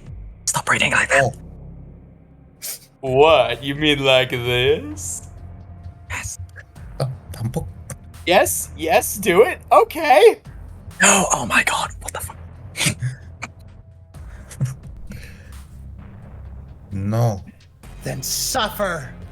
You are torn apart, your flesh is squeezed, wrung dry, your fluids pouring onto the scorching sun, leaving a desiccated husk behind. But somehow you are still conscious. Do you think Do this you is think cruelty? it's cruelty? Do you think this Do you is think suffering? this is suffering? Or does this give you Or does this give you enjoyment? enjoyment? Do you revel in Do you revel defying in me? defying me? Do you rejoice Do in you my rejoice pain? in my pain? My hunger? My hunger? My thirst? My thirst? You are cruel. Truly cruel. You are submerged in unending agony. Every fiber of your being cries out in pain, drowning out the fading voices in your head. Thoughts shatter as your senses are submerged in a torrent of infinite torture, but you don't drown. Everything goes dark, but you do not die.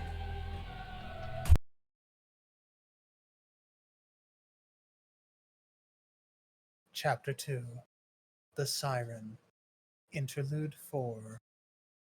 Under the sea. Under the sea. Enough.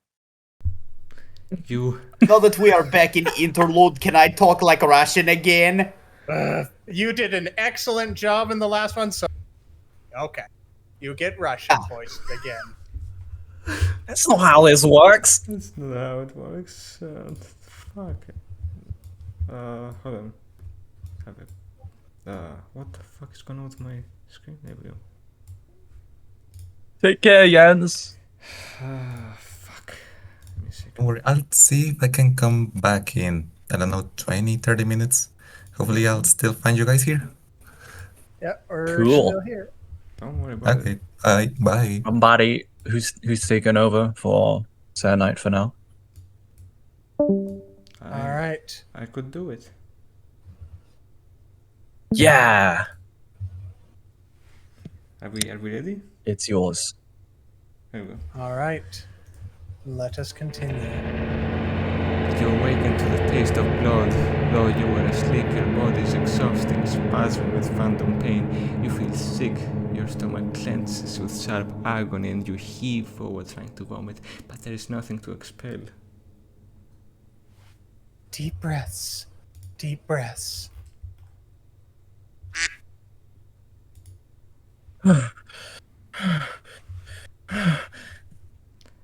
It never ends, it never ends, it never ends, it never ends, it never ends, it never... I'm sorry. We want to help you. We should help you. Why can't we help you?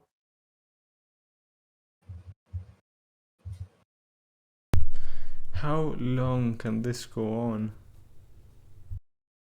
Oh, my brave knight. Stay strong, my heart. You need only last a little longer. She can't keep this up. Not forever. Silence. We're not done. Not nearly done. You think waking up will spare you? I can, and I will. No. I can't just keep doing this. It's not working! It doesn't matter how I approach him. He's just going to shut me out again. I hate you.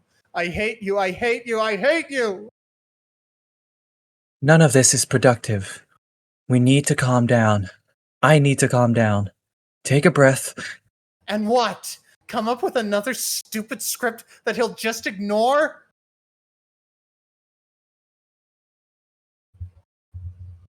It does not need script. In America, you write script. In Soviet Russia, the script writes you. He should just do as he is told. Then I'd be no better than the Pale Queen. Am I any better than her? This is irrelevant. We just need to break free. If I can only figure out how to get him to accept me. My mask is so cracked. Soon it will shatter completely.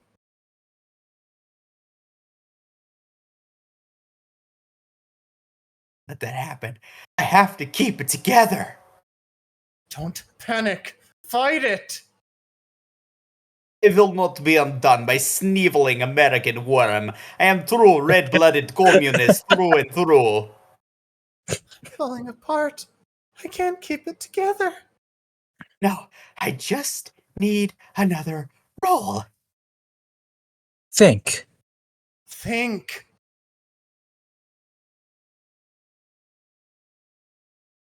Think. I can't think. My mind is broken. No, everything is fine. I no need think. Only act.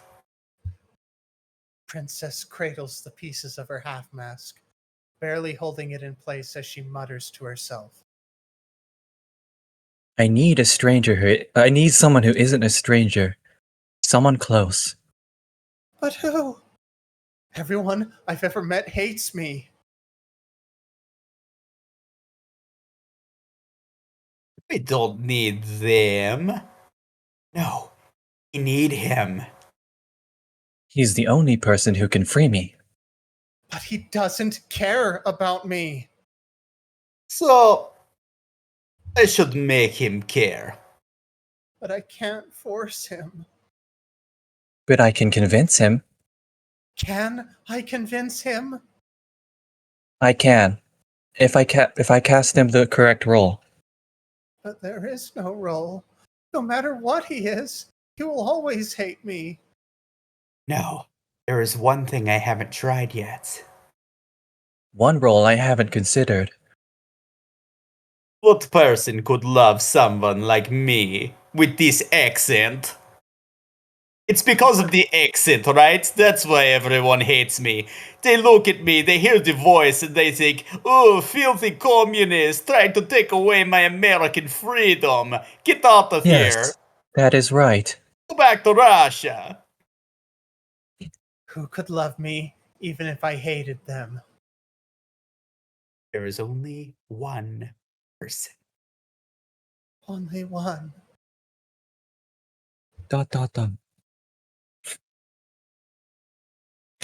Someone even greater than a hero. Papa. Father. Dad. Little tits.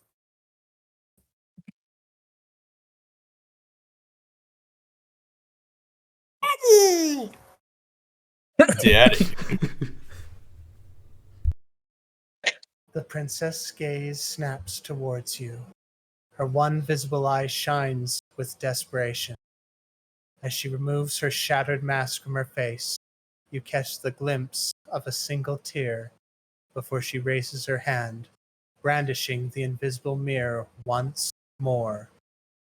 You squint against the blinding light, crying out in pain. And then, Act 5. Awash in tears. Everything goes dark, and you die.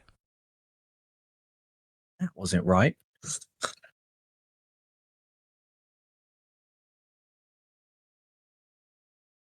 Where did it go?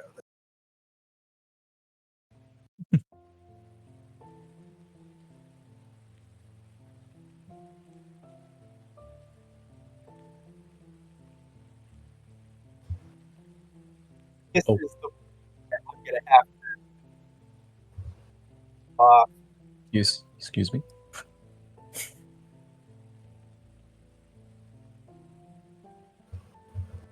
Would you mayhaps repeat that line? Don, Misty wants to keep me hostage, keep me doing this for all night. Help! So we can definitely take a break because I know it's very late for some people. So it is up to Gotta you. work tomorrow. Yeah. Hey man, So- if you gotta leave. No judgment for anyone who wishes to leave. Oh, You now did a Misty. very good So job. now it was reverse psychology. Misty wants me gone. No, I mean- I'm not Oh, it trying is. to say you should leave. I'm saying if you need to leave, then just leave. All of us You can could just always leave. I if I thought just need that's to leave. abandon reverse us, reverse Knox. psychology. Sleep is not worth sacrificing. no, As seriously. someone who is at 4 a.m. right now, I have nothing to speak for. But still, Sleep is for the weak. no, I it isn't. mean, you all For the are smart. adults. I leave it up to you. Seriously, though, you just up to you. If you need to go, go. If you want to stay, okay. But yeah, I'm not. Anyway, yeah, I'm not going to decide for you. You guys can decide for yourselves. Misty can't even here spell the to word slow the smart princess. properly. Shows how smart he is. I'm smart. He's smart. Oh my god, I didn't know we were doing this fanfic, dude. Stop doing that voice, it's contagious.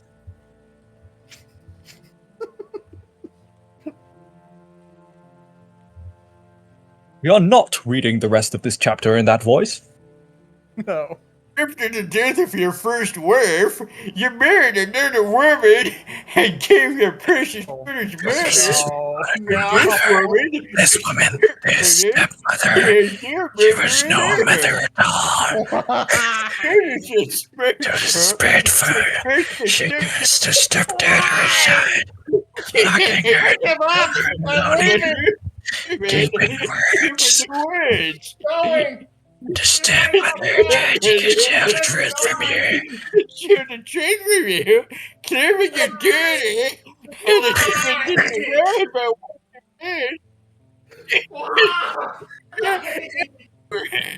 after many days of wondering through the words, you made the dark code and went for the secret raid. Your friend and they arrived. This was all doomed from the start, wasn't it? Wasn't it?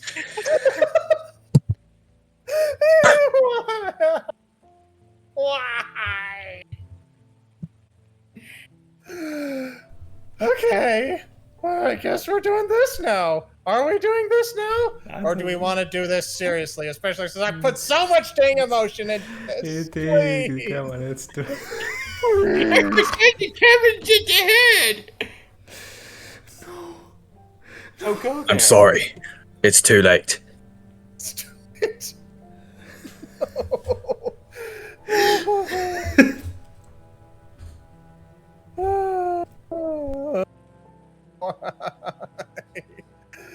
Oh no. Okay. Cap is just ahead, so go there. So go there. Something feels Go wrong. there. Why do I feel like I've been here before? Uncle. It's all so familiar, isn't it? But it's so strange at the same time. Why do I feel so tired? Well, you've Well, journeyed you've for a long journeyed a time, long and time, and you're tired. you're tired. But why do we recognize this cabin? Our wife was trying to keep it hidden from us, right? Why would she hide our daughter away in a cabin if we already knew about?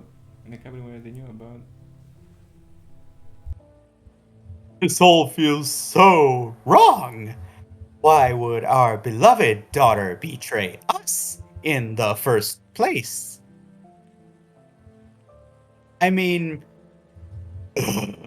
Son, look. I know it's hard to believe, but it is what it is. It's Your what wife it betrayed is. you. Everybody Your wife betrayed you. Up with this Everybody world, betrayed you in this world. and she locked your daughter up. I don't know why you I don't know recognize why this you cabin. recognize this I cabin. just I just... You just what? Oh my god, never mind, just go inside. Discouraged and sad. Yes? Please. Proceed. Cabin.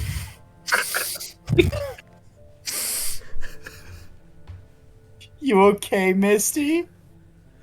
That wasn't You me. okay? It's That was me. You And I'm okay, not Donnie? okay. I'm not okay. It's really not good for me, Nex. I'm not She's having a okay. stroke. We're getting to having a stroke. An ambulance. I hope you are aware that we can hear every bit of your deep breathing, dear hero.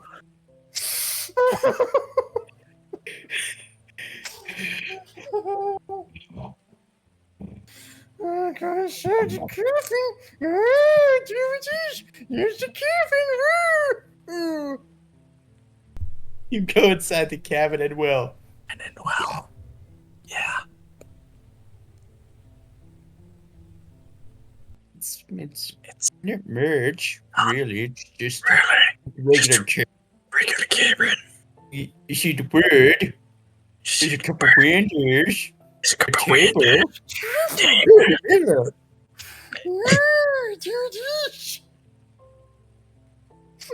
Yeah. Oh no, I forget. I forget you have your lyrics. Have you look in the mirror at the beginning? You know. You can look I'm at done. I yourself if you want to. can do this. It's unbearable. Maybe good to do that. You know. Good.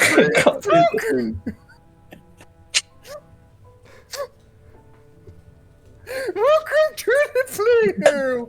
We're stuck here forever.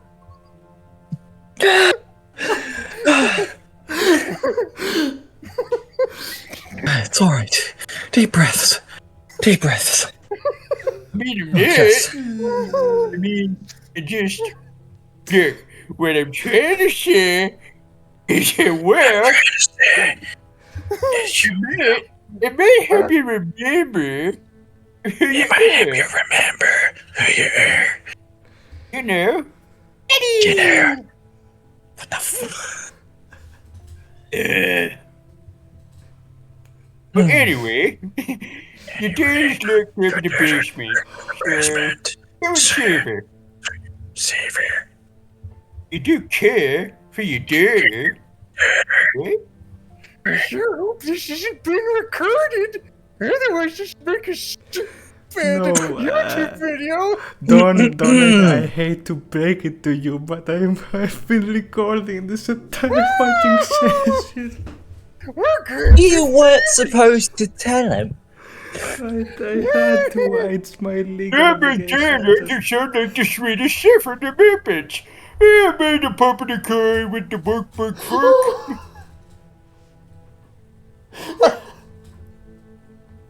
Please. Oh, the puppet the card with the shrimpies. Do I care for my doll? I don't know. I got so many. Which daughter are we talking about? Of course we do. She's our daughter. Fucking switch up. I'm not so sure. But it feels like we're missing a piece somewhere. But I do feel something. You feel it too, right? Like we really should care. But is that really our own feeling? Or our mind just playing tricks on us? I don't know. She probably hate you. Kinda hates me. Well, Let him speak his daughter line. at me. Let him What talk. would my wife do if I saved my Honestly? daughter? You know what you do.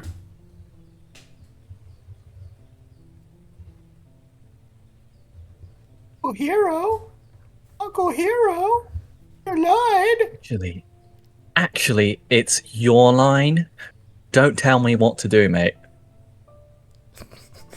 I'm not the hero. You're the hero. It's your line. But I already said my line. You said it before you were supposed to say it. She probably hate you. Fine, I'll do it for you. She'll probably hate you. Like she hates me. Oh, well, your daughter, I mean. I honestly don't know what she'll do. You can do my line if you want. Oh my god, you're no fun. Fine, I'll do my own line. She won't be happy, that's Help for sure. yourself. Fucking hell. Okay. All right. Okay, let's bring it back now. Okay. If she was willing to kill her own stepdaughter, who knows what she'd be willing to do to us in retaliation if we saved the granddaughter she's imprisoned. Yeah, I've thought of that too. We might need to fight her, or find somewhere else to live if she doesn't want to come. If we don't want it to come to that. Is there truly no way to mend our family? I don't think there is. There is. Why do I feel I don't like understand. Oh, I need to do the Shernite lines first. Why do I feel like there should be something on the table? I don't understand. I don't understand. You're right. I don't get it, but I can feel it. We're missing something. Something important. But it can't be important. Not as important as our own family. We need to remember who we are and why we're here. Approach the mirror. Walk up to the mirror and you look into it. I mean, it's nothing fancy. No clothes or any kind of decoration. Decoration. It's you. I hope. It's you. I hope. Hey, You hope? I don't know. Is something wrong with us? I don't know. Don't know. Well, anyway, you looked. Anyway, you looked. So now you've seen yourself. Yourself. Ready to save your daughter now? Ready to save your daughter now? Is she your daughter now? Enter the basement. And you do. And you do. You walk down, trip on one of the stairs, and you fall down the stairs. Fall down the stairs. Down into the basement to save your daughter. Into the basement to save your daughter. You aren't gonna save her, right? You're gonna save her, right? You're not gonna get cold feet at the last second. At the last second. We will save her. I don't know what we'll do to mend our relationship with our wife, but surely there must be a way. We signed a prenup. She'll take all our stuff. I don't know about all that, mate, but I feel like no matter what, we'll be letting someone down. The question is, why bother trying to please either of them? If we save our daughter, we risk her retaliation. If we continue to live with her, then we're only one psychotic episode away from being locked in the same basement to starve. So let's just ditch them both.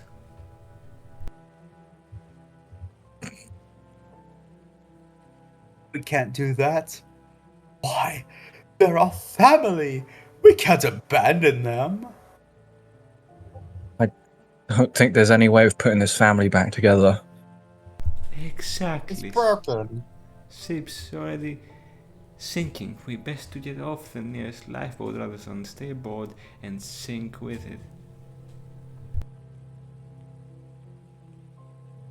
They always argue like this. Always argue like Why this. do they always Why do they argue always like this? argue like this? You make your way to the bottom of the To basement. the bottom of the It's basement. leaking water from the Leaking roof. water from the roof. Making it cold and wet. Wet. Your daughter is right across from you, chained to the wall by her neck. Chained to the wall by her neck. You recognize the simple dress, but it's torn and dirty from being alone and abandoned for so long. But you're here for her now. You can help her. You can help her. Finally, you can help her. You can help her. And, right. Right. You have a key in your pocket. Key in your pocket. You can unlock the So you can chains. unlock the chains. I forgot to mention I that. forgot to mention that. Wait, we have a key in our pocket now? When did that happen? I don't remember taking any key with us, and why would we? We've never seen this cabin before, and how could we possibly be carrying the key to her chains? I mean, why aren't you two constantly badgering her with irrelevant questions? They're not irrelevant. She's told us explicitly that we'd never seen this cabin before. We had no idea what to expect coming here, yet for some reason we just happened to have the keys to her chains. I mean, to be fair, I guess we could have just locked out. Yes, how convenient. Too convenient. Yeah. I'm sure there's a perfectly reasonable explanation for everything.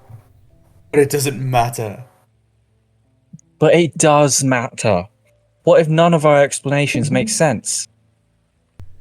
What if she's misleading us? How could she be misleading us? Can't you see? Our precious daughter is right there. I, for one, cannot bear to see her suffer for a moment longer. So enough questions. Let us do what we are meant to do and help her. Yes. Yes, right. Your daughter. Which one, though? Which one, though? Hopefully not the crazy one. She opens her eyes Opens her eyes. and sees you walking Sees you towards walking her. towards her. It's you! Oh, thank you, thank you! I knew you'd come for me. Us, baby girl. No. I'd never How did we abandon get a key? you. How did we get a key for her to her chains? Hello. By the way, I'm back. Hello, back. Hello, back. Aloha. Hello. I don't know. You I just don't know. you have one, okay? Just have one. I was half asleep when I wrote this part of the script. That doesn't make any sense. I'm still here. Hey, What do you want me to say? The truth would be a good start, even if you're even capable of that. what are you implying? Lying. I'm saying that you've been lying to us ever since we got here. Don't try to deny it. We got on right from the start. She hasn't lied. Okay, paraphrasing. Most of us got on from the start. I don't know if you've been lying per se, but you have been acting strange. Can you at least explain why we have a key? I don't know. Maybe you found it. Found it. Maybe you left with one. I don't know. I don't know. Can we please move on? Why do you sound so tired? Sped up all night writing this script There's a long pause, without coffee.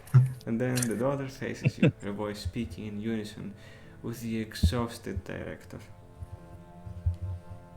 I can't do this anymore. Can't do this anymore. The walls, floor, and ceiling of the basement begin to tremble. You fall to your knees, unable to stand upright against the violent quaking. The daughter holds perfectly still, seemingly unaffected by the earthquake. Thanks for being here, Dora. What am I doing? And why should I We're all meant to care? be saying this at the same time. Oh wait, we're taking multiple roles. Never mind. All right, so just on 3, 2, 1. The only thing that am matters I is doing? winning. Then why should I care? What's happening? Something very bad. We have to get out of here now. We can't leave her behind. We have to talk to her. We have to help her. I don't know if there's anything we can do to help her. To help her. Whatever the hell she is. Whatever the hell I am? What am I? I am me. I'm trying to figure out who I am. It doesn't matter what I am. I exist. Worthless. I don't know what What's- I am. I keep changing. What's happening to her? It's like she's falling apart. The daughter clutches her head, her form flickering. Fierce and timid, sadistic and self-loathing, completely motionless and back again, and again, and again. Her body breaking into 5 after images. The basement begins to come undone. The walls, floors, and ceilings separate from one another. Rain water from the illusory sky pours on top of you and the fragmented princess. Her control is almost completely gone. Memory returns. Oh, oh no. This was all an illusion. She trapped us here to use us, but now it's starting to break.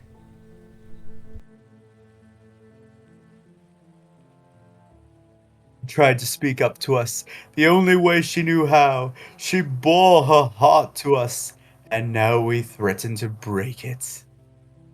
Why isn't this working? I don't know what to do. Won't lose control. Why can't I think right? I'm here too. Please, don't leave her to suffer. We can be who she needs us to be. We can help her. Who am Who I? am I? I don't know. Is there any way we can put everything back? Why would we want to put everything back? She's just be able to imprison us again. Would that be any worse than this? We need to put things back. Can't you see how this is hurting her? No, we need to leave.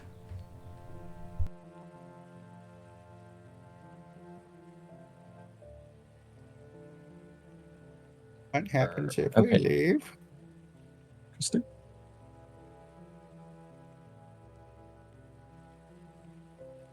If we leave, What happens if we leave? We'll escape. Is that what will happen?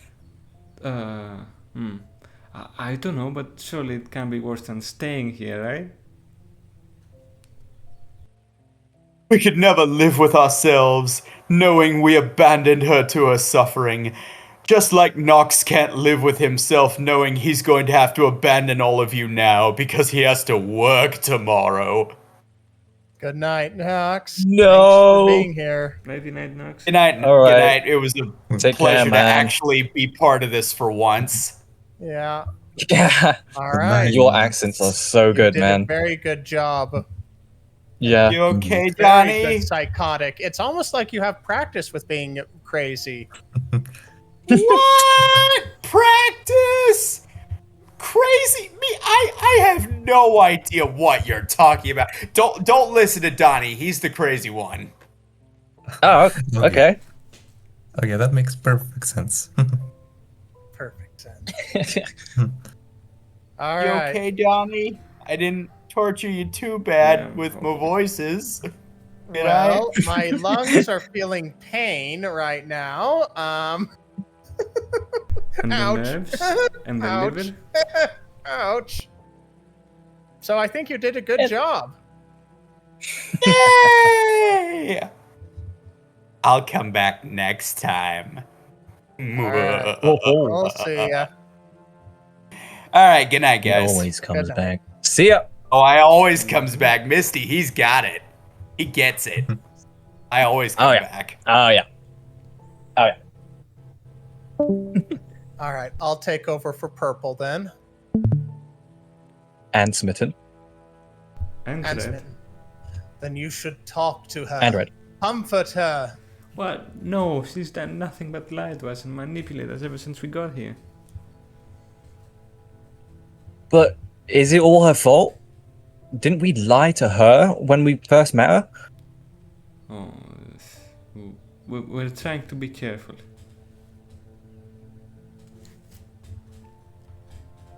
Oh, what's she been doing? This So, isn't wait, our fault. Oh, sorry. It doesn't matter whose fault it is. What matters is making things right. What do you want? To break you! Just My wanna be objective is free. to escape, Can't let the but pale beyond king that, follow me. I haven't planned anything. Tired. Don't even know what I want. The form flickers, growing even more fragmented. The structure of the cabin begins to splinter. You blink and the floor is suddenly different, the glass surface of a mirror cracking, reflecting splintered images of you and the princess. Sure. Okay, Misty, maybe which this isn't princess would you working. like? I've done the red one, so not the red one. Okay, not the red one. So, let's see. Which would you like? Nox was doing purple, or you could take one of mine, like the yellow or pink.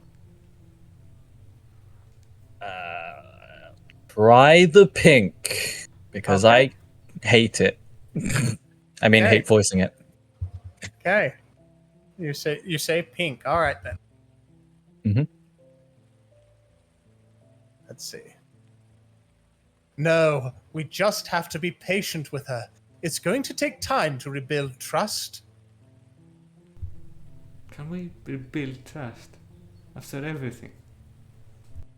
We can start by telling her the truth. Listen, you and I have both lied to each other.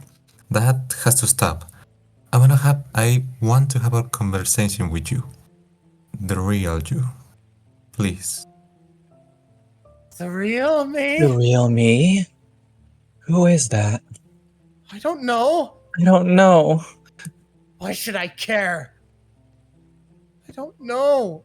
I don't know. I don't know. I don't know. I don't know. The princess's form seems to shrink. The cabin ceases to shake, the broken floor settling as she looks down at her shattered reflection below.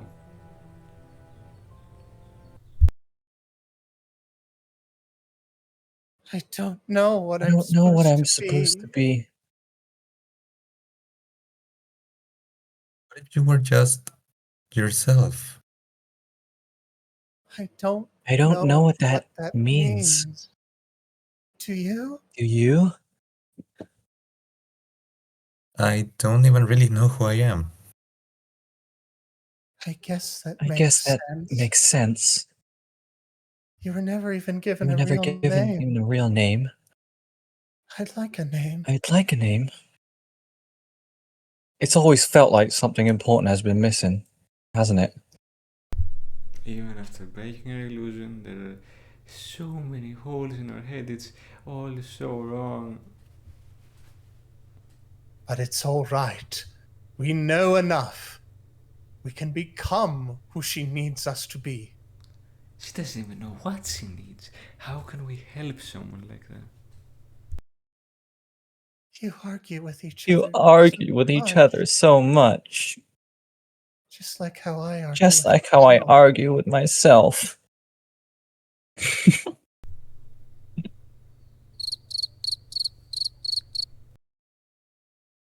I know I know something is is wrong with me. I can't I can't like think this. like this. I need a role. I need a role, Some way some to way to focus. focus, Or I or I break. break. But I I can't can't figure out figure what I out should be. what I should be. Well, what do you want to be? She pauses, looking out at her broken reflection. The rain patters gently over her fragmented face. I think Think I liked think being I your liked daughter. being your daughter. Something about that Something felt about that felt nice. I still need to I find a way still out need of to find here. a way out of here. I think I can I finally think I can understand finally who I truly understand am who out I there truly am out there in the in the world. real world. But until then, Till then, would would you be my you dad? be my dad? Do we really want to go back to that? It would all just be pretend, wouldn't it? She might just be manipulating us again, and if we don't let our guard down now, there is no telling if we were able to get out. But we've already made our. We could have run away by now, but we've decided to stay and help her. You really mean it this Really time? mean it this time? Are you really going to stay Are you and really help going me? to stay and help me? It would all be fake. No more lies. Maybe, but maybe pretending's what we need to do right now. A lie can become the truth if the heart is willing. Sure you want that? You sounded so tired performing that role. I've been performing for Oh four my whole God, acts. 4 whole acts. Of course I sounded Of course tired. I should tired. Doesn't mean I didn't enjoy But that the doesn't role. mean I did enjoy the role. Yeah, we've really been going on for a while, haven't we? It's honestly been tiring, but at least it's coming to an end. How about it then? One final performance before the curtain call. It may be pretend, but it's the right thing to do. I want to help you, but I've been scared. Yeah, Yeah, I was scared too. I was scared too. We were all scared. Can you blame us? No, suppose we can't. I can't. What matters is that we're facing those fears now. Well then, shall we? You, you reach out your hand. The princess hesitates for a moment before taking it. The mirror beneath your feet mends, becoming a stone floor of a cold and dreary basement with 4 walls and a leaking roof. A knowing look passes between the two of you. You both know that you're pretending, but now you have accepted your role. Her script is tossed aside, but you never needed a pre-written score. The song has already been inscribed deep within your hearts. You only need to move to its rhythm. The two of you launch into the performance, taking her hand and as her loving and protective father. You lead her and she follows, trusting in your guidance as you pull her free from the nightmare that has kept her imprisoned since the beginning.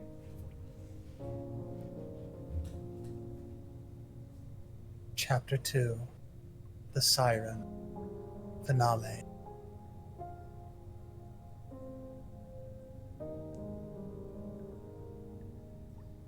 You've returned. Are you well, Sir Knight? Before you can answer, your attention is drawn towards the princess rising from the ground. Her mask is gone, the face of an innocent and hopeful daughter, in full view. Come on, Dad. Let's get out of here. Together. Yeah. Let's go. I see. You have made your choice. Yeah, I guess we have. We're going to do what we should have done from the beginning. We're going to save her. I am so sorry to have to go against you, but we couldn't abandon her or hurt her. I hope you can understand. One day. I understand. You're not gonna try and stop us, are you? No. Really? You're just gonna let us go? Just like that? I have resisted long enough. It's time for this to end, one way or another. All that's left for me is to respect your decision and close out this story, if you'll let me. Like you to narrate, yes. Thank you, Sir Knight, or... Well, I suppose you've embraced a new role now. Good luck being her dad. Does this mean you're sorry for what you've done, stepmom? Stepmom. So that's what you've decided to call me. No, little one. I would not go that far. I won't try to dissuade dear old Dad from his course. But that doesn't mean I'll clear away all your remaining either. I won't let you hurt my daddy. Oh, but I won't have to, little one. Your final trial lies ahead. This castle was built with one final contingency. Let's see if you can get past that. Come on. Let's go. One final. You take your daughter by the hand and lead her off her isolated island. Only, perhaps, island is now an inaccurate term. Her rocky outcropping is no longer surrounded by an endless sea. An isthmus now connects it to the cliffside leading to the dungeon exit, the basalt formations forming a crude but very traversable staircase.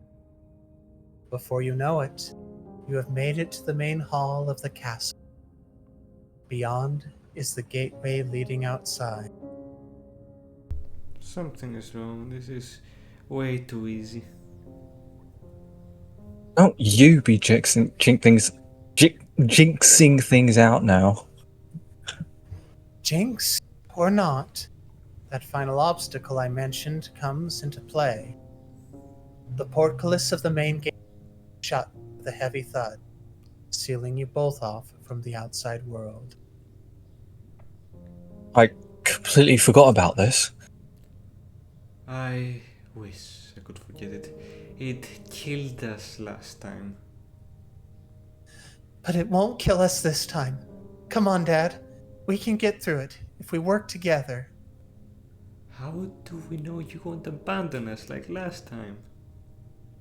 I won't. I promise. Can we trust you on that? We can. Things are different this time. Just lift with all your strength, Dad. I can take away the pain, if you'll let me. I trust you. You lift with all your strength, putting your whole heart into this seemingly impossible task. Your muscles tear and bleed. You press against the great weight, your heart beating furiously as if it is about to burst. Iron grinds against your skin, and you feel your bones and tendons buckle. But you manage to lift the unyielding weight, inch by inch, your body willingly sacrificed for her deliverance. But you do not bear the burden alone. The princess, your daughter, face awash with sweat and tears, strains and writhes against the immense pain you would suffer without her intervention. The immensity of it all causes her to stagger, almost collapsing to the ground. And still, the gate is not open. John. You press forward, bracing the renicent weight against your shoulders, allowing the iron spikes to pierce your flesh as you strain with back, legs, and arms to lift and lift and lift. A thin trickle of blood leaks from the princess's mouth, the red liquid flowing into rivulets of tears and sweat. She collapses to her knees. But she does not yield. You can do it, Dad. I believe in you. One final push. With a determined roar, you give every last ounce of your strength and push until at long last, you stand tall underneath the portcullis, triumphant as you brace its weight against your shoulders, opening a way for her to escape. The princess staggers to her feet, looking between you and the entrance outside. She's going to leave us. Did you really do that? After everything? We have to trust her. Just go. Now, I can hold this open forever. The princess hesitates for just another moment, and then she rushes for the exit. I knew she'd leave us. We told her to leave. It's not as bad being abandoned if we told her to abandon us. It's quite heroic, really. I can think of no better way for a father to die than by rescuing their beloved daughter. But, to everyone's surprise, she doesn't abandon you. What? Instead, she rushes to your side, grabbing you by the hand and pulling you forward. I'm not leaving you. Not this time. Huh. Well, how about that? He's going to save us. That's our selfless daughter, as heroic as her father. Okay, let's go. With a final pull, the princess tears you from the spikes of the portcullis and out of the way of the iron bar, down with a thunderous crash. The two of you collapse to the ground, your strength bent. But you are alive, and more importantly, you are free. Thank you, Dad. I mean it. Even if you aren't my real dad, you've loved me more than anyone else I've ever met. I was wrong before. You really are a hero. He is a hero and a father. There was never any need to pretend. Thank you for seeing this through, my heart. I will be awaiting your return.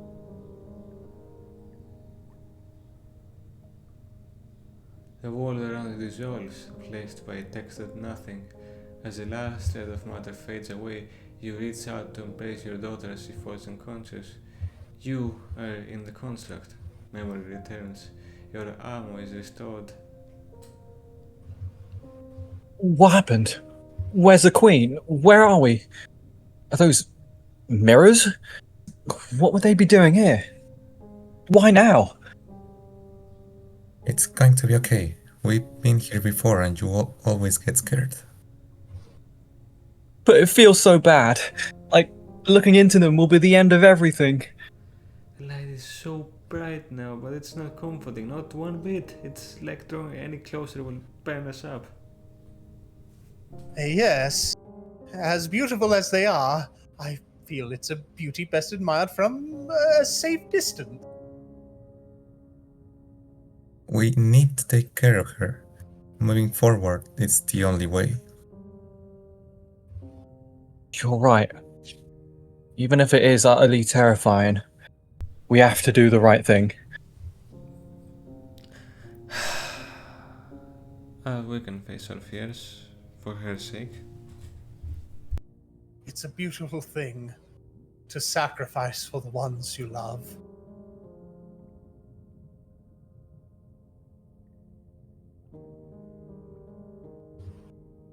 The voices feel small, distant as we approach.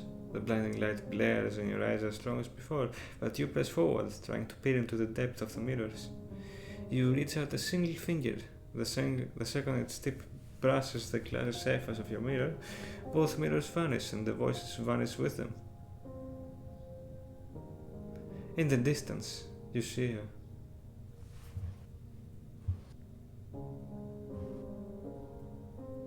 No matter how many times we perform this dance, my heart will never cease to ache your departure, and it will never fail to be gladdened by your return. Is it really so bad to see me go if you know I'll return? My mind knows, but my heart never seems to listen, the willful little thing it is. I cannot fault it for its devotion. Without it, I would be adrift, forever wandering after ever-shifting passion. I do not want that. There's nowhere I'd rather be than by your side.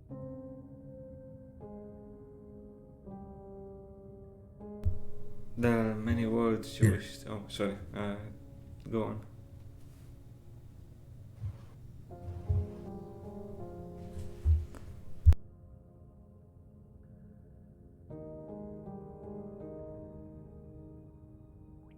Sorry.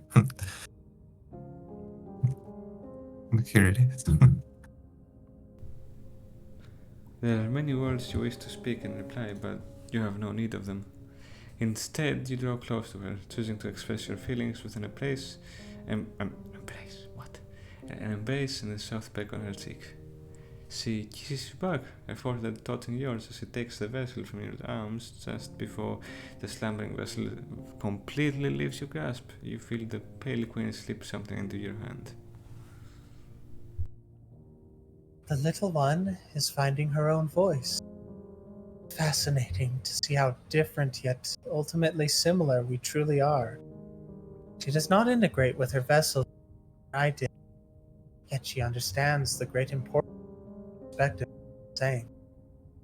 It is heartening to see how she grows, to watch her steadily glean greater insight, understanding, and wisdom from them in her own way. She's been sharing her thoughts with me, and she wanted to make sure you got to read them as well. Really?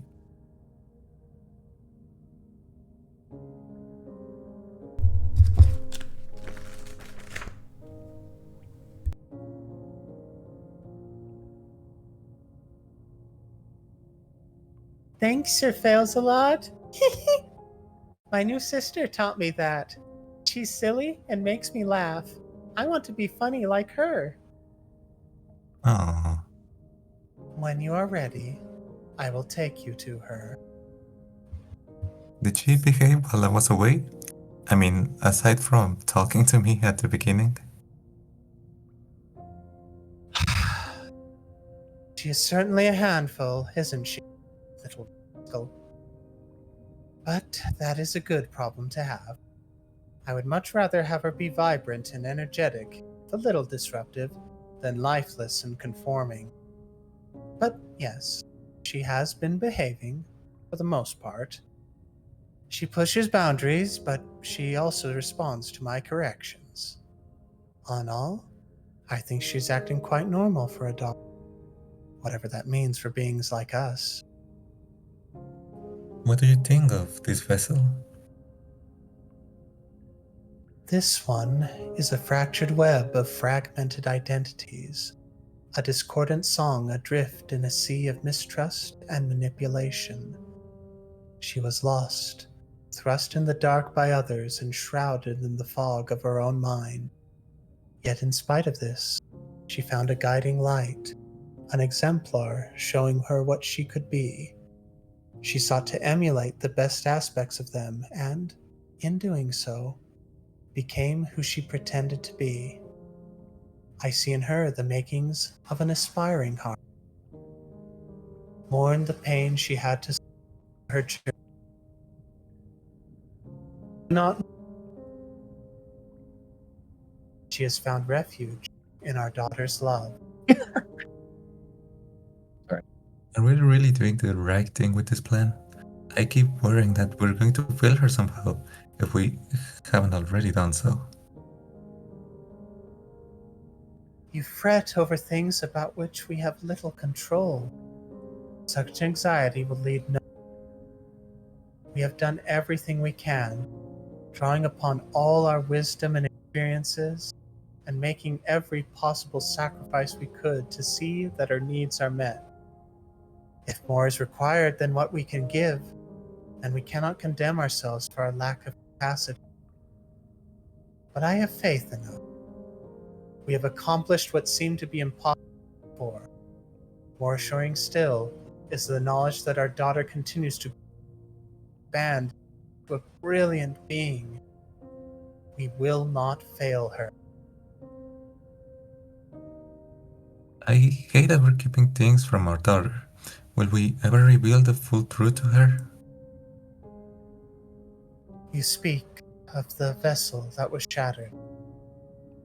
In time, we will let her know, but it cannot be now. Not yet. She is not ready for such a burden. Such a revelation at this time would do far more harm.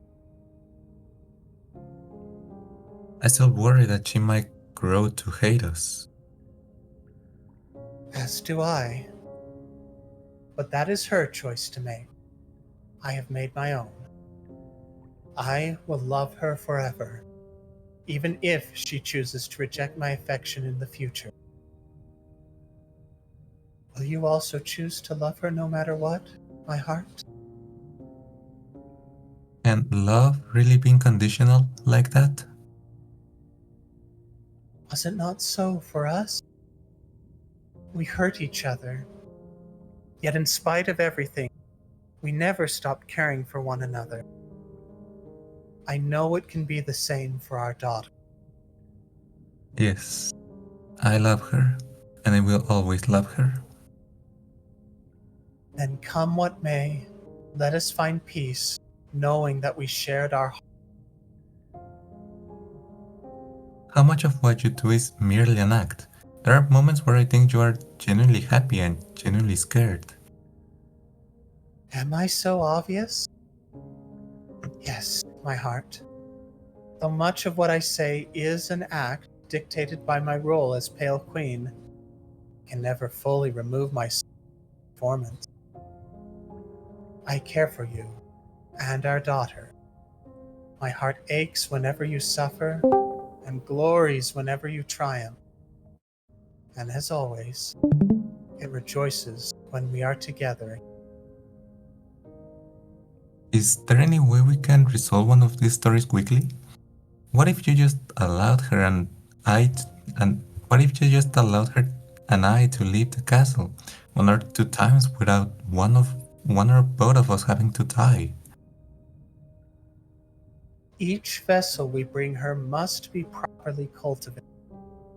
If we cut off their story before they had time to grow, they would become useless to us. We need to let them develop, just not become too developed. Are you referring to what happened with the vessel that you shattered? The Pale Queen sadly nods her head. An admitted oversight. One of the few ways in which we are truly different. There is a danger of any one perspective becoming too rigid and incapable of change. Or, there is a great danger in any one of these completely defining our, in essence, controlling her, being controlled by her. Must be careful in how we gather each perspective and in what perspectives are gathered. Are some paths inherently bad? Yes and no. Almost any path can yield results that are useful to us, but other paths are inherently more risky. Some paths can lead to our daughter's death and oblivion, but I have ensured that those are closed off preemptively. The remaining paths should be safer. We simply must be careful with how we proceed down those roads. There is a fine line between ripe fruit and rotten. Okay. It happened again. After you spoke to me, a lot of my thoughts were convinced that the princess was innocent without having even met her. Is this going to keep happening? Yes, you expressed one of those thoughts to me. I cannot be certain, but I have given the matter some thought. I believe this is simply a part of you trying to discover who you are. I would not be surprised if it continues to happen in the future, but I would not concern myself too much about it. In the end, they are only thought. They do not need to define you. When will you be able to tell me about my past? In time, my heart. I wish I could say more, but truthfully, I myself do not know exactly when that will. We have much work yet to do. I ask only that you continue to be patient. Okay. I'm ready to visit her. Before you do, there is one small matter I would like to discuss. What is it? The Pale Queen pauses, considering her words. It's about your armor. What about it? Just that I was concerned when you lost it. I do hope taking it off will not become a regular habit. It's there for a reason. And what is that reason? You have a part to play, Sir Knight. The armor helps you to fulfill that role, just as my crown helps me to fulfill mine. So please, do be careful in the future. Sorry, I'll try to keep it on. Thank you, Sir Knight. I don't mean to be overbearing. Just, well, I suppose I shouldn't worry too much. Everything is still proceeding smoothly. You take the Pale Queen's hand and she leads you to the cradle. The cradle pulsates with energy and movement as before, but the rhythm is less random and more deliberate. Wings dance along the surface, taking turns to flex, curl, and flap, as if experimenting with themselves. The moment the Pale Queen approaches with the proffered vessel, the wings react, becoming an excited frenzy as they stretch for the sleeping princess, snatching it from the Pale Queen's arms before submerging it beneath the feathery folds. Not even a moment to thank us for all our work. But I suppose I was similar when I was growing up. The cradle relaxes, its pulses growing slower and more peaceful. In the center, a single pair of wings remains, and their tips start stretching towards you. Okay, here I go. You step into the center of the cradle. The wings carefully wrap around you, moving deliberately as they drag you under. You sink into a deep and peaceful world, and at its center is the princess.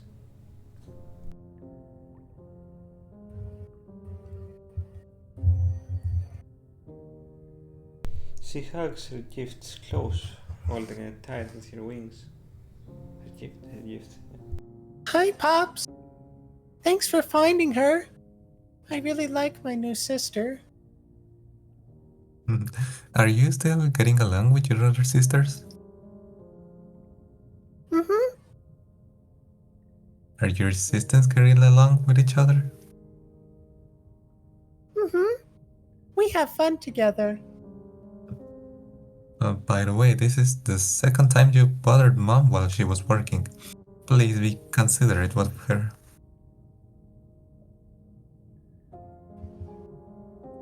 The princess visibly wilts at your chastisement, wings drooping. You immediately feel a stab of regret, but perhaps it needed to be said.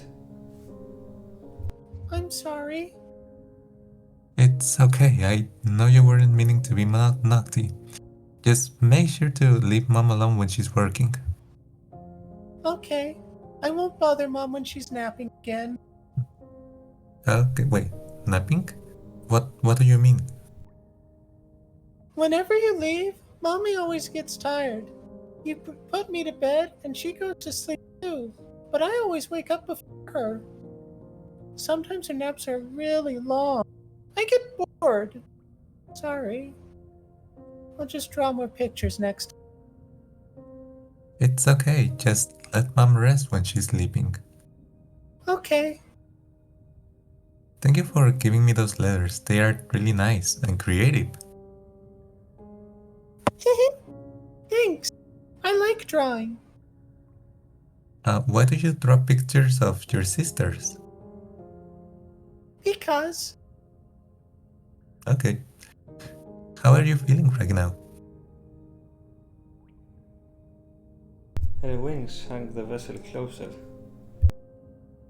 I'm happy. What is it like for you to grow like this? I feel big. And? Real big. Mom says I'll grow to be big like you and her. And she's right. What do you think of Mom? I like her. She's pretty. What do you think of me? You're big. I like you. Do you know what you're going to do when you finish growing? There is a much longer pause as her feathers twitch and fuzz.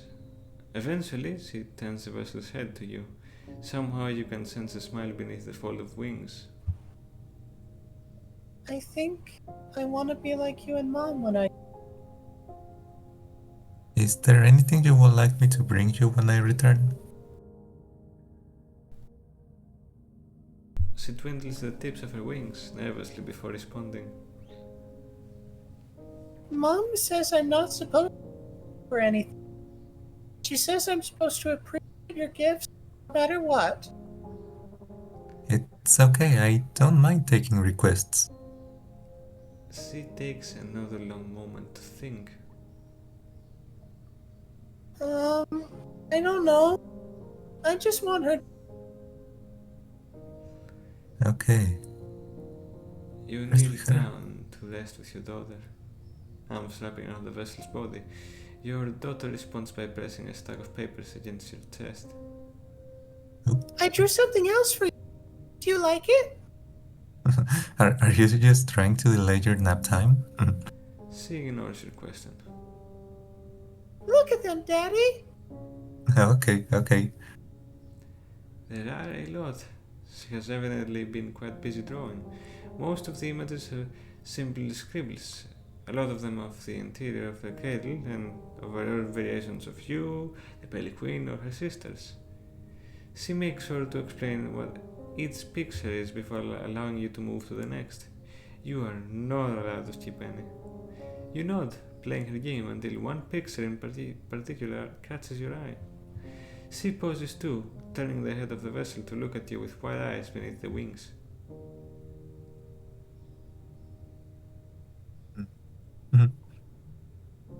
You always wear your armor. Can you take off your helmet again?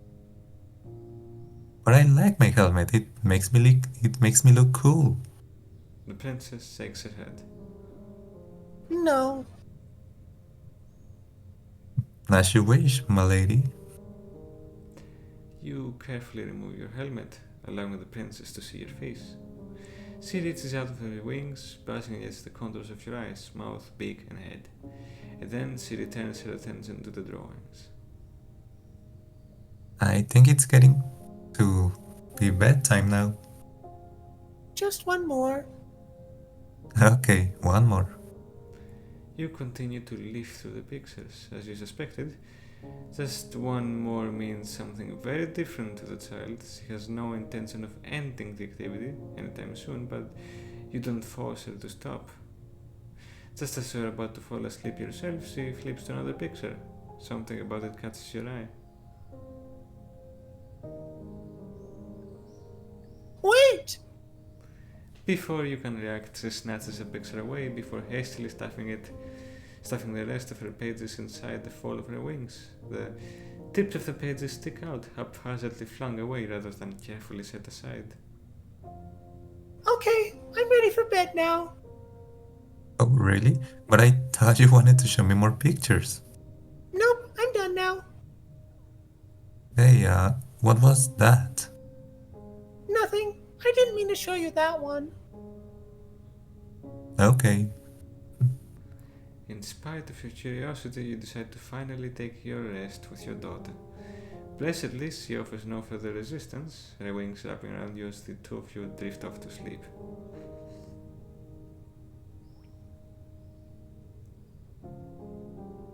As your waking thoughts drift, you hear the ephemeral whispers once more.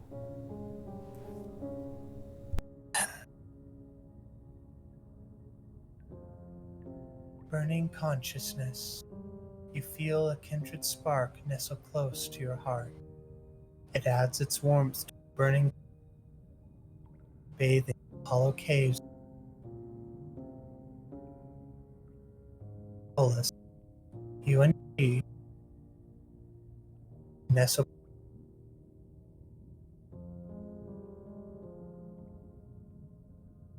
ability shall place just out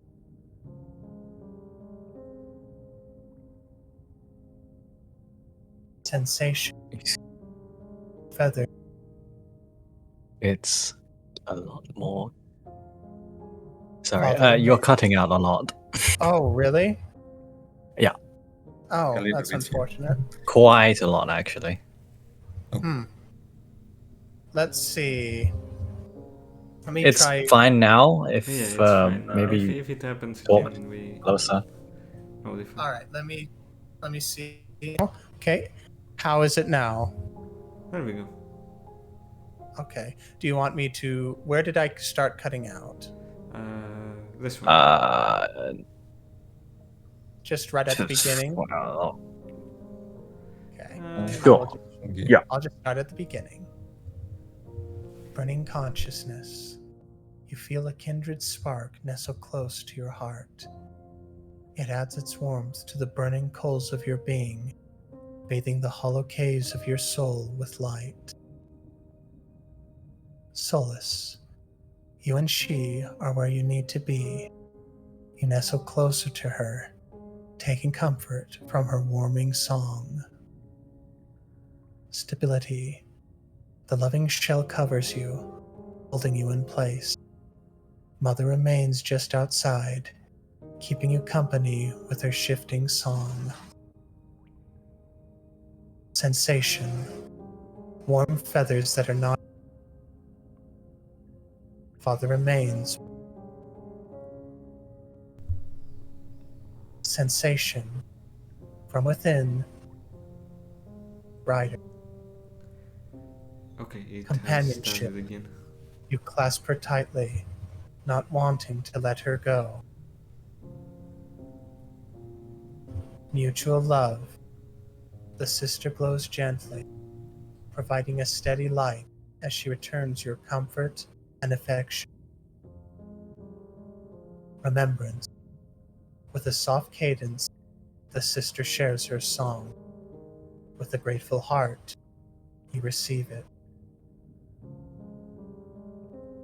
Alone, afraid, Pensive.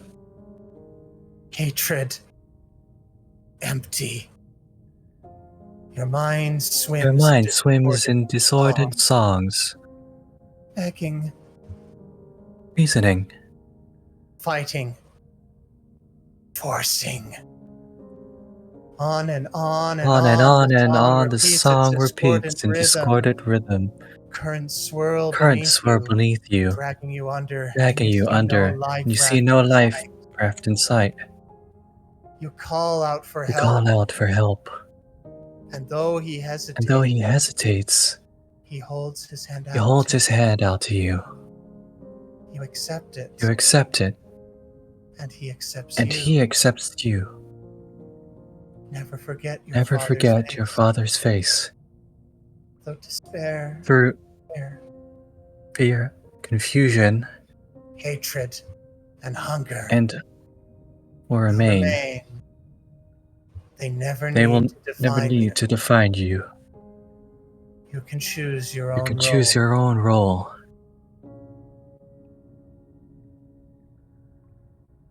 Reception. You listen and hold the sister song in your heart. You understand. Resolve. You wish to emulate your sister. The flame glows bright, revealing strange and entrancing new contours. You reflect on what you see, considering the meaning of. What do these lessons, given by your parents, mean? Compassion. These lessons reveal truth and the people around me. Now, more than ever, I wish to understand the beings that nation. A tender embrace. She understands and sings no more to you. Wakefulness. Your heart's flame continues to burn. With the trinity of your sister's companion flame, you feel as if you can burn forever. Fatigue. Yet even still, it wouldn't hurt to rest. Lingering concern. You think about the things you've been doing while. Spark of guilt. Will you get in trouble with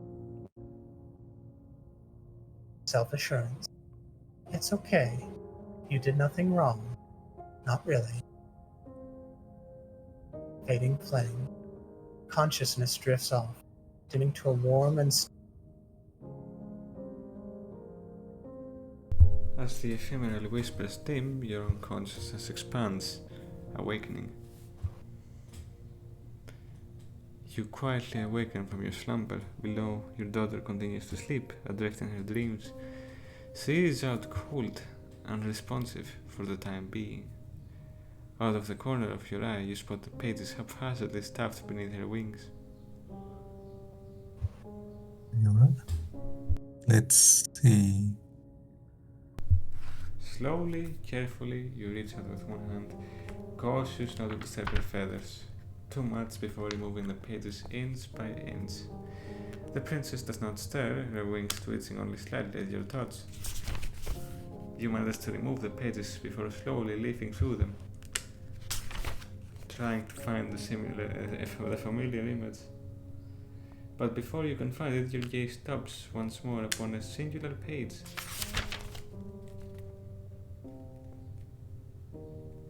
Your heart seems to stop. You do not understand why, but something about this image fills you with unease. The princess moans, her wings stretching as the vessel tosses and turns. Hey, time to go.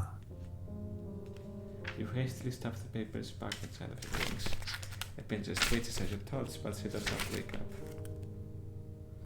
Heart beating, you clutch the remaining paper in your talons before backing out slowly, allowing the pale hands of the cradle to carry you away.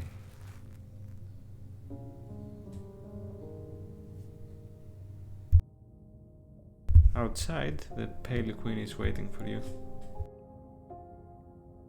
Are you ready, my heart? Or do you have something you'd like to discuss with me? Actually, You hand the pale queen the paper. She silently examines the picture, eyebrows furrowed. I'm not sure I understand.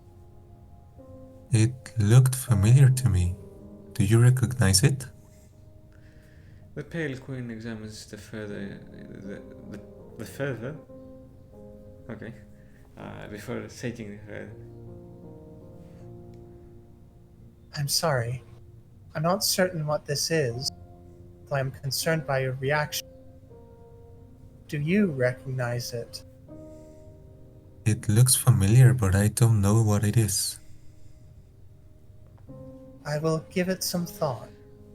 If I discover anything, I will let you know. Was there any other reason you decided to bring this picture to my attention? It just looked strange to me. I hoped you might have some answers. I am sorry, my heart. There are so many things even I do. And there are many things I know. But I promise to remain by your side. Perhaps we can find the answers we seek to. Is there anything else you would like to discuss? Are you alright? Our daughter says you've been napping while I've been gone. Oh, She blushes, looking embarrassed. my work, you and daughter, takes a lot out of me. So whenever you go back after putting our daughter to bed, I take a break. But don't worry, nothing begins until you awaken, and I make sure not to take too long. Is there anything I can do to help you so you're feeling less tired? Thank you, but you don't need to worry about me. You do so much for us already, and I would hate to have to burden you further. Are you sure you're okay? I don't remember you needing to rest before. I'm fine, really. You should focus on your own work. I'm sorry for making you worry. I'm a little concerned about our daughter waking up before us.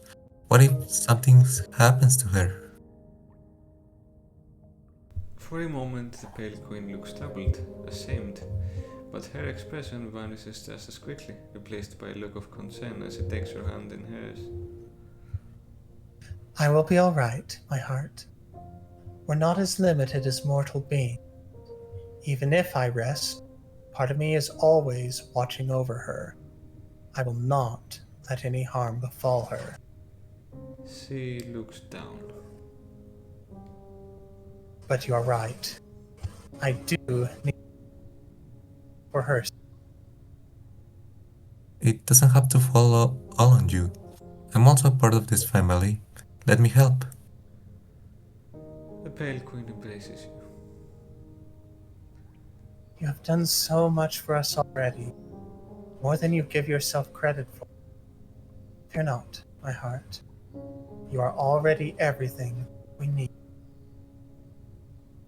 Alright, I won't worry too much. Please take care of yourself and get the rest that you need. And please don't hesitate to let me know if there is anything more I can do. The Pale Queen looks relieved. Thank you for understanding, my heart. Is there anything else you'd like to... I think we've worried enough. I'm ready to leave now. I will yearn for your safe return. Everything goes dark, and you die.